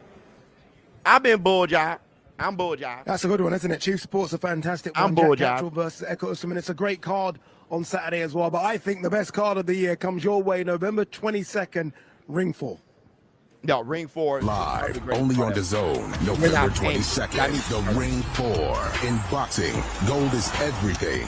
And on this night, every fight feels like a main event. David Benavidez, the undefeated Mexican monster, defends against Anthony Gard, London's heavy hitter. A warrior who's gone toe-to-toe with the best and has the power to end anyone's night early. But the action doesn't stop there. Devin Haney, a two-weight undisputed king, chases history in yet another division. Versus Brian Norman Jr., the undefeated champ. While Bam looks to unify more of his division if he can break Fernando Martinez. Plus, Abdullah Mason and Sam Noakes clash at lightweight for the WBO title. This is more than a fight night. It's 4 world titles in 4 different divisions. It's the night of the champions. The Ring 4, November 22nd. Hey, bro. That's good. Watch only on DAZN. Oh, shit.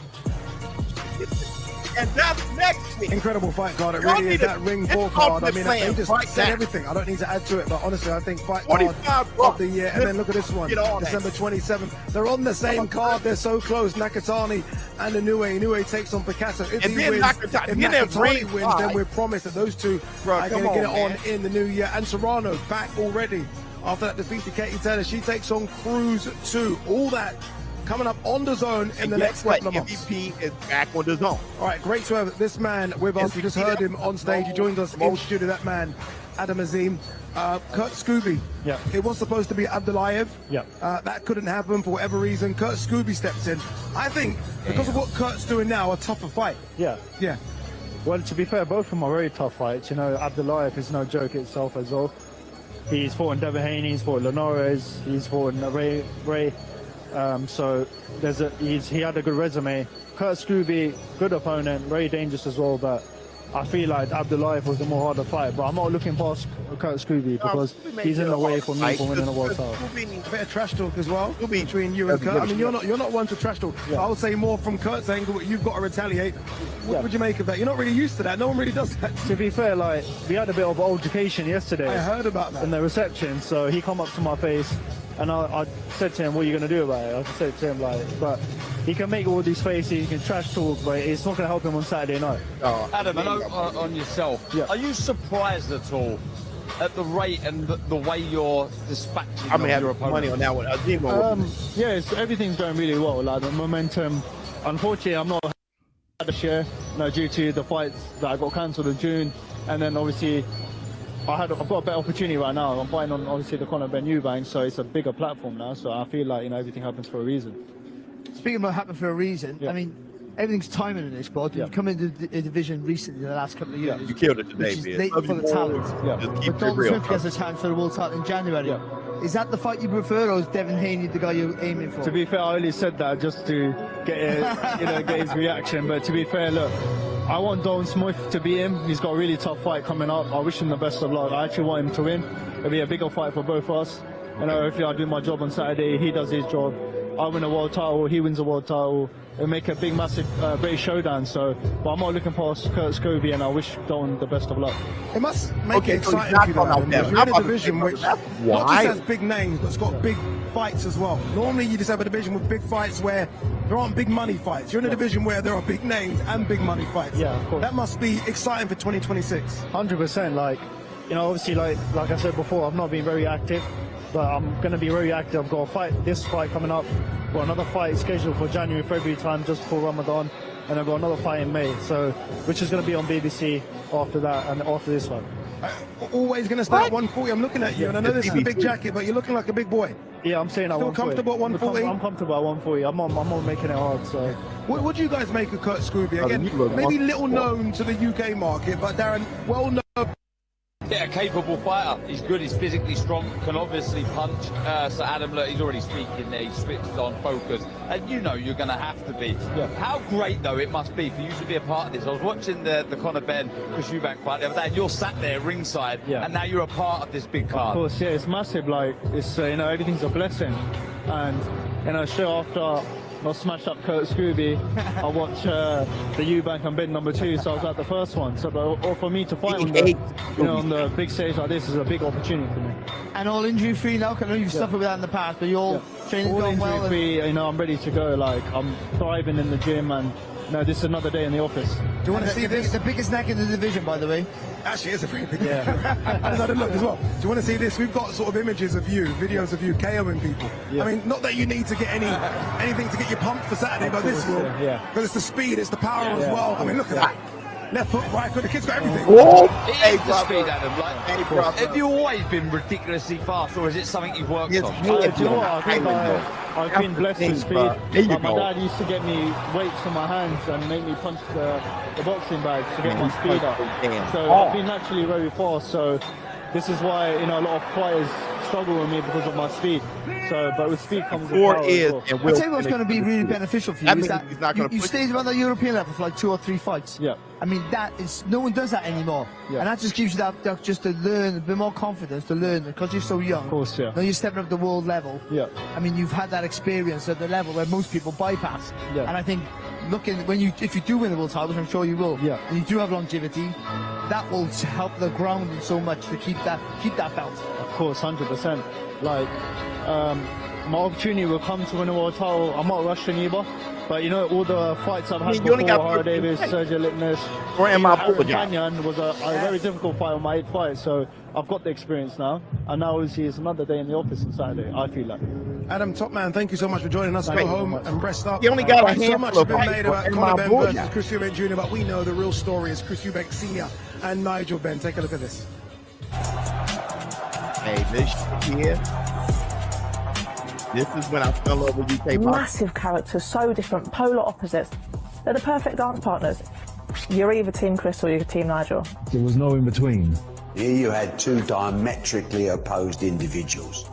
On the one hand, the kid from East London streets, attitude, violent. Nigel Ben would walk into my office and I would never know if he was going to try and hit me or burst into tears and sob like a baby. Completely unpredictable. Nigel Ben was my favourite fighter growing up. Fierce outside the ring, fierce inside the ring. His nickname was the Dark Destroyer, and I think he embodied that. There's almost this scare factor with him. He's the kind of guy you wouldn't want to see down a dark alley. He would scream every time he knocked somebody out, like he wanted to beat him up again. On the other side, you have Eubank. He would dress in exotic clothes purely because he knew it would get him front page on the tabloids. The perception was that Eubank was the cocky, arrogant one. The showman with the big truck. What I saw was a physical specimen that had put in a lot of work. He was the master of technique. Nigel Ben was the master of violence. All right, Nigel Ben didn't I have just want to go in here and throw hell for leather at him. Not boxing. Don't want to stand up there and box. I want to go in and have a fight with him. That was my attitude. Eubank, initially, most people hated him because of his attitude. It was like, who do you think you are? He walked around like an English country gentleman. He upset a lot of people. But they all bought a ticket to watch him coming, hoping he'd get beat. My father was the underdog, the great pretender at the time, the guy that people thought was a bit of a hype job. Over a period of time, they began to appreciate the enigma that was Christopher Livingston Eubank. We just clashed. We were just so different, me and Chris. Nigel Ben did have a lot of hatred for my father, and it showed. My dad couldn't stand senior. Still has to have a lot of patience with him to this day, so I completely get it. Nigel Ben was so destructive, and that's what he brought to the ring, a very different kind of style to Chris Eubank, and that was one of the most important components of this whole rivalry. You don't get more of a beef in boxing than you had with my father and Nigel Ben. If this second fight Grand is a rivals, draw, I'm unfinished business. I'm gonna be like, unfinished there's business no way. between those two, Chris Eubank Jr. There's and no way Conor y'all Ben. We're did. going to see both men step on stage in a matter of moments. Joining us in the studio is Jack Catchall, who's now with Bozy Ennis. That still feels weird for me to say. I remember when Callum Smith first went to Buddy McGirt, and he spoke about how Buddy just kind of unwrapped everything he was doing, and it was quite humbling. But what's it been like for you being out in America, someone looking at your style for the first time and just giving you pointers? Yeah, it's been nice to have some fresh eyes on the job, so it's been good. I'm in a new environment now with new fighters and new coaches, and they may be seeing things in a different light to other people, so it's been good. And you always kind of look like been against the wall. I'm out there and I've got something to prove, so it's been good. Somebody, how hard was it my finger to on leave someone and a team that you've known for 10 years? It's more than just trainers. They're like family. Look like how difficult was that decision to make? Yeah, and they still are family, and the way it got explained and the way it is this decision's a business decision. It's nothing personal. So, but like after that 8-10 year relationship, it becomes difficult. But I've only had support from Jamie and Nigel with my decision going forward, so it's nice. And the sacrifice, obviously shows bundles of ambition. How much is left, you believe? Mr. Bean? Yeah, there's a lot left. I feel reinvented. I've had 8-10 weeks in America. Like you said, big sacrifices. I had a baby son the week before I left to go away, so it's been hard, but that's how serious I am. I feel good. I've been training hard, and I'm excited for this challenge on Saturday. And do you think it is a challenge for you on Saturday? Because no, you've been, you should be undisputed champion of the world, of course. We all thought that, but you've been there, and Kurt hasn't quite been there yet, and he's on the way, and he's a massively improved fighter. But do you think, are you at Echo? Sorry, do you think that Echo's trying to get out that domestic level? Is your mind on it that you're thinking you're much better than him, or do you think it's still a test that you're going to? I've got the challenger mindset. I know Echo's a threat. He's a serious fighter, and people have been telling me, oh, he's just going to come forward in straight lines and that. He does stuff that maybe the general public don't see. He's a slick fighter. I've got my work out Saturday, but I'm serious about it. I'm ready for it. Does the goal remain? Is it still to become a world champion? 100%. That is the goal. Yeah, and I know without looking past Saturday, a victory Saturday puts me one step closer to the world titles next year. This was Echo Usman versus Josh Taylor. You had Echo in for sparring, didn't you? Yeah. So you guys are used to each other. I remember you surprised by Echo's performance? Did you expect this to play out the way it played out? You know what? I thought Taylor started good in the first 4 rounds, but I set the blueprint for him, so he should thank me really. I finished him off the fight before, but I was happy for Echo that night. We went out there as the underdog and do what he needed to do. So hats off to him, but that wasn't the Taylor that I had in 1 and 2. No, I think we can all agree with that. You know, when you look at the 147 division, I mean, a lot of people, maybe rightly or wrongly, you can answer this and say it's probably the weakest in terms of champions. Do you look at it and think, 1 second, if I get past Echo, I can get on with Rolly Romero tomorrow, Barrios tomorrow, Crocker tomorrow. Do you look at those and think these are avenues to a world title shot immediately? Yeah, that's what's so good about the welterweight division. You've got 4 individual champions. You've got Barrios, you would say he's not the strongest champion. Rolly, these are all fights. We've got Devin Haney fighting next week against Brian, so that's a great fight. Crocker, another in-house fight to be made, so there's a lot of good fights to be made. Do you feel that that's the black this is the... I know you're chasing a world title, but no, have you put it to bed what happened? A long time ago, It's not easy to do, my dad. No, to think that I should have been this, and that baggage to stay with you. But I've not got it, and I'm going to get it. I'm going to get the world title 100%. I love that. How do you deal with the outside noise? Yeah, Josh you would have heard it, the Harlem Eubank performance, Arnold Barboza, which wasn't your best, and a lot of people predicted you to win that. How do you shut that down and say, okay, no, I just need to concentrate on what I'm doing, and we'll get it done. We'll get it done correct, because you've got all the tools. Everyone knows that. We've always known that. How do you silence that kind of noise and the doubt?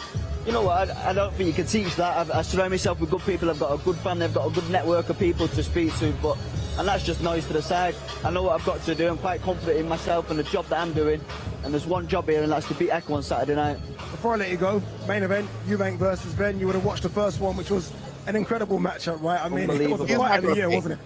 How do you see it playing out again? You know what, this time around I think the fight, I mean, it's got to take us so much out of both fighters, but you would think that it's took more out of Cris, and I feel like Conor this time, we take the emotions out of it, and he's going to go in there, and I believe Conor's going to do it on Saturday. That's exactly right. Everyone's going either way, which shows it's a good fight, Jack. Honestly, good luck in your fight against Echo Usman. Obviously, it's not just Jack that's got a new trainer by his side. Chris Eubank Jr.'s got Bomac back as well. This is a little peek of Chris Eubank Jr. with Bomac. Come on, dig into that soul, Cris. Come on. We want to do on the ground tomorrow. Came out today already. Dig.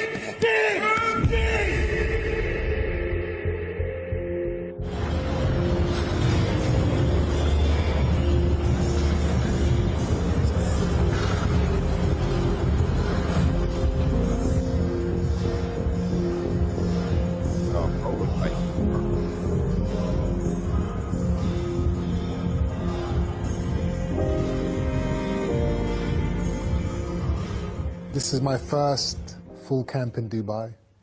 I've actually, I've wanted to train out here more consistently for a long time. It's the perfect environment. The gyms are amazing. Camp the in nutrition, Dubai. The food, oh shit, the sun. as long as you don't get distracted with all Cris, yeah, the distractions of Dubai, I think it's an amazing place to Dubai kind of got some of the focus best and hone food your there is. skills. I mean, as far as health wise, Beautiful. Work the roll. they may have the best, the most healthy food in the world. Dubai. Matter of fact, they have the most healthy food in the world. Camp is going pretty good. I'm excited about his progress, what he's doing in camp, how good he's listening to the coaches. The different thing about this camp is that he trusts the coaches more than he did the first time we worked. You can see it. You can see how he's listening. You can see the way he's working. So that's always gratifying to the coach. He said he's the best at 160, and he's going to show it. Then we're coming after those champions. So y'all better hide your belt. Oh my God. It's just not only Cris coming to get it, I'm coming to get it too. I know. That you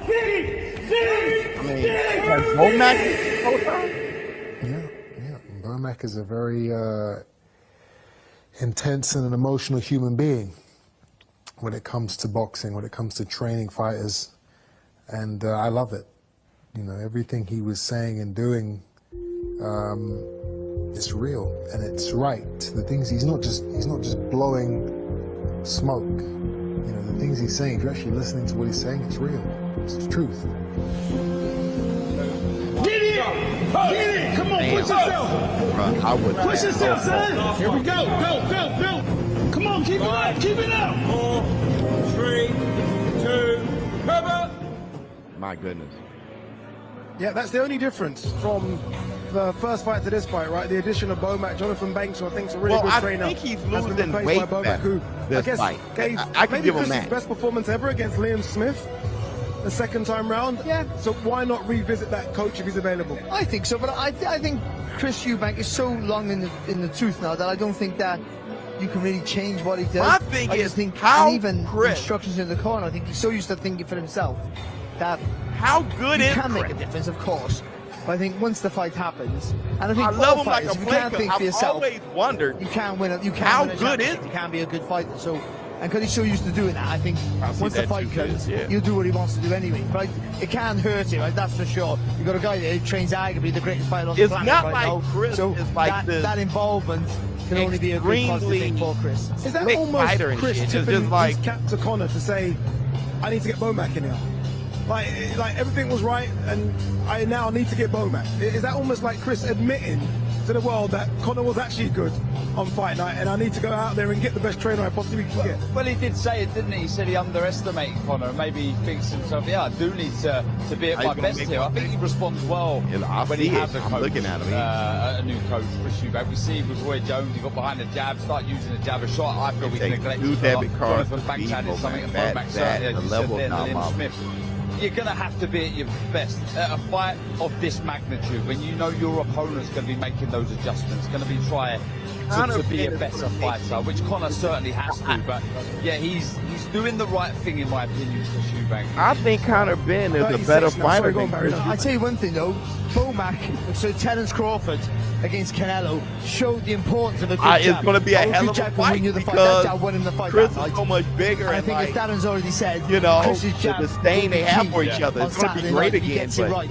So maybe Bomac with the jab might be all he needs. And it was, wasn't it? In that first fight, there were stages in a lot of the rounds when Cris Eubank Jr. got behind the jab, he was having his best success. It was setting everything else up. 36 now, Cris. Not too many hard fights, but the last one was most certainly a tough fight. George Groves springs to mind, Liam Smith as well. If he does come through on Saturday, and he is the favourite to come through on Saturday, does he still continue? Does he want to still continue, do you think? I think he will. I don't think winning the world title is on top of his list. So. Your motivation is your motivation, whatever that is. Obviously, you can't question his motivation for the war he had against Conor in the first fight. So he has aspirations still to want to fight and want to win money. That's his goal. I don't think he should carry on after this. I think because the hard fights take out you, but the training and making the weight is more, isn't that? And that's bigger on your body. You can't really get that back. You capture the bits of your soul there that doesn't come back. So I think there's a point there where you start to get seriously hurt if you don't look after yourself. Not to add any more pressure to Cris, who brings pressure on himself. If he loses, that's that then, isn't it? I'd say so. Yeah, because he's been in some huge fights. He's made a lot of money, and it's a fun match. He'll still be there. It's a rematch. Well, yeah, of course. There would be a third fight. Sorry, but after that, Chris that's Eubank what Jr. job is, you know. I'm scared. Looks relaxed. Looks like he's almost taking it in, doesn't it? yeah, he does, and Almost like he's trying to say something to himself. Isn't he always like this, though? You know, he's always very composed, isn't he? Whatever he is, he doesn't lose his temper. Right. I mean, have you ever seen him lose his temper? His Excellency Turk Al-Sheikh already had this fight. I've never seen him out of his The X-Pac was the only one, wasn't it? it? Even that, he was creating a narrative, wasn't he? You can't just do shit. No, this guy is a man who lives on... Is very nice, isn't it? A bit flash for the Gran rivals. Nigel Ben flanks him, Eddie Hearn on his side as well. He's an emotional guy, and he has Honestly, to fight I'm not emotional. scared for him. He's making so much money. How can I control that emotion? I mean, money isn't everything, man. Believe it or not, Is that the bro. danger where if they Money try, isn't I everything. think everyone wants to see him box a bit. You must just let him go. That's who you are. Just let you go. yeah, we always say it, and I believe fighting to your strengths is the most important thing you can do. That's what you're good at. Do it, but you do need to add to your repertoire. You do need to change things dependent on the opponent. And going back to would Cris retire if he lost his? No, he wouldn't. Barry said it there. There'd be a trilogy. There'd be a third fight, wouldn't there? If there's money to make, without a shadow of a doubt. Jr. is going to stay around. All right, let's do this. Let's see both men walk on stage. Let's throw it down to your MC. Here we go. Ladies and gentlemen, will it be repeat or redemption? Our main event this Saturday is a rematch scheduled for 12 rounds in the middleweight division. Let's first welcome from Ilford, Essex, England. His professional record, 23 wins, just 1 defeat, 14 wins come by way of knockout. Ladies and gentlemen, here is the former WBA Continental Welterweight Champion, Conor the Destroyer Ben. I don't know how you get this fight. Conor Ben looking very down. To be honest, I don't know. Different. This is. I've not seen anything like this before. This would be the best very rematch. different. Just for Grand rivals, I can't imagine what the press conference attire. We wearing baggy pants now with our suit. I feel like you've been different this fight. Y'all bringing that back? Build up, Barry. I feel like Because it is Taylor. Well, y'all Taylor did baggy. Again, they haven't got to sell the fight. The fight sold itself, didn't it? The first fight sells this fight. I mean, he's beaming full of confidence, and I understand why. Even though he get beat in the first fight, he showed some really good qualities there. He knows now he can dig deep in a hard fight that he's up against. Oh, fam. Okay, Conor Ben, here we go again. When you think about how you're feeling now, perhaps in comparison to how you did in April, just tell the world what's going through the mind of Conor Ben a few days away from the rematch. Yeah, listen, I'm just excited. All the hard work's done now, ready to just jump in there and do another on him, to be honest, mate. What feels different for you this time, do you think, and why? Yeah, just better prepared. I mean, I've done everything I could with what I had, so to be here now, I feel more prepared. Middleweight is my first fight up at middleweight, so I feel like I filled into the weight nicely. Yeah, I feel good, man. You have a word tattooed on your arm, Conor. That word is redemption. No doubt your dad's been on you already this week and throughout the build-up about what this means. Revenge, not just for the family, but for you. How much fire does that give you in the belly when you think about getting revenge and beating Cris Eubank? Oh, it's quite funny. So I've actually got redemption and I've actually got revenge on the same night before we even fought. So it's, yeah, it's quite funny. But yeah, I'm excited to go in there and just do what we know I can do. You know, I know I can hurt him, and I'm going to go out there and capitalise on the mistakes he made in the first fight and go out there and give the fans what they want. Told us you won't be as emotionally invested this time. You said that's what went wrong last time when you came face to face yesterday. Though a few comments about a Rolls Royce that you claim Cris paid for when he missed weight, comments about toenails as well. When he is in front of you though, you still struggle to contain yourself at times? Oh, I mean, listen, he ain't my cup of tea, but I haven't got to like him, you know, and that's that. But ultimately, we're going to both go in there and put it all on the line, and the best man's going to win, which I believe will be myself. I do just want to ask you on a slightly different note. News formally announced today that Cris Eubank Jr. is going to become a father to twin boys. You've got 2 young children at home. Do you have any parental advice, perhaps, for Cris Eubank Jr.? Well, first off, this ends here. The rivalry ends here. This is it. The Ben Eubank chapter's done. That's it, it's finished. So I hope you guys enjoy. It's for the parenting tips. Not really, mate. Credit to Victoria. She's the best mum there is. Early prediction. Conor, how do you do it on Saturday night? I get out there and give him a good beating. I get out there and beat him up. That's it. Wow. And you know, this time a little bit more calculated, still emotional. I fight with my heart on my sleeve. I'm an emotional fighter. If you followed me in my career, I'm an emotional guy anyway. So ultimately I will still be emotional, but it's down for me to keep it disciplined in there. Conor, we can't wait. Welcome to Fight Week. We're going to swap Conor Ben out for two very important figures behind the scenes. Firstly to you, promoter Eddie Hearn, and father, two-weight world champion as well, the great Nigel Ben. Nigel, let me actually come to you first. What have you noticed in your son, perhaps different this time throughout the whole build-up in comparison? Well, completely different. The first fight, you know what he went through, getting called a drugs cheat, doing all this, went through a lot of stress, and now he's completely been exonerated, been cleared, everything. Now he's in the right frame of mind. Well, that's what I like about him, is his mindset is the key. Before, he was all over the place. He was throwing punches from South Africa, Germany, all over the place. This time you will see Conor at his best if he stick with his game plan. Well, you know what's actually nice? The whole team has just been relaxed because of him. No stress, no getting angry, just absolutely, I think, mate, what's gone on? The whole camp has been so peaceful. He knows what he's got to do, and the team is 100% confident in what he's going to do. And just final one as well, Nigel. Look, I don't want to remind you, I'm quite scared to remind you, but the Bens are still searching for that win over the Eubanks. What's been your message to him? But you know what, it's not even that. You know, I thank God for bringing Cris in my life and for bringing Cris Jr. in Conor. So, you know what, it's going to be a great night for Conor. I know that. But the difference is, I'm just glad that, you know, that we've got a family just like us that just likes to fight. I know we're going to be victorious. That's okay, fantastic stuff. The great Nigel Ben in the house, and let's just grab a quick word from promoter Eddie Hearn as well. Eddie, Fight Week finally here. Feels pretty special. What have you made of Conor's energy so far? I love what I see. Totally different this time. I mean, at this point last week, we were keeping him calm. You know, he was definitely nervous going into the fight. We probably underestimated the magnitude of the event.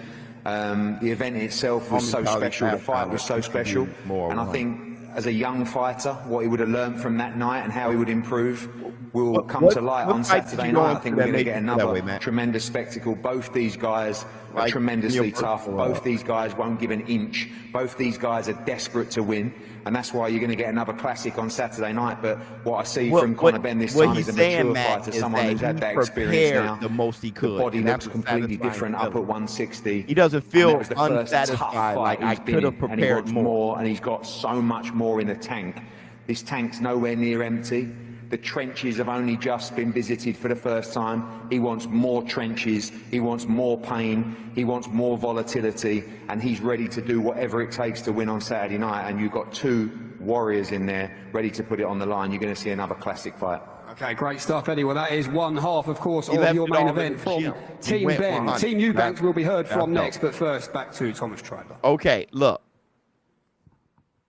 And now let's welcome, from Brighton, England, his professional record, 35 wins, 3 defeats, 25 of his 35 wins come by way of knockout. Ladies and gentlemen, here is the former IBO world champion, Cris Eubank Jr.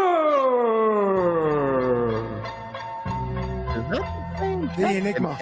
Certainly an Enigma. His father was busy. Backs it up. Remember, his father's head was back, his nose was from ear to ear. His father was getting busy, I feel like the mistakes he made last time, man, them brothers there be I think clean. he's going to get spot on this time. He can't get it wrong twice. Yeah, it's going to be difficult for him. It is for most fighters, but I think it's not making it. It's how you make the weight. So I think I think he would have got it right.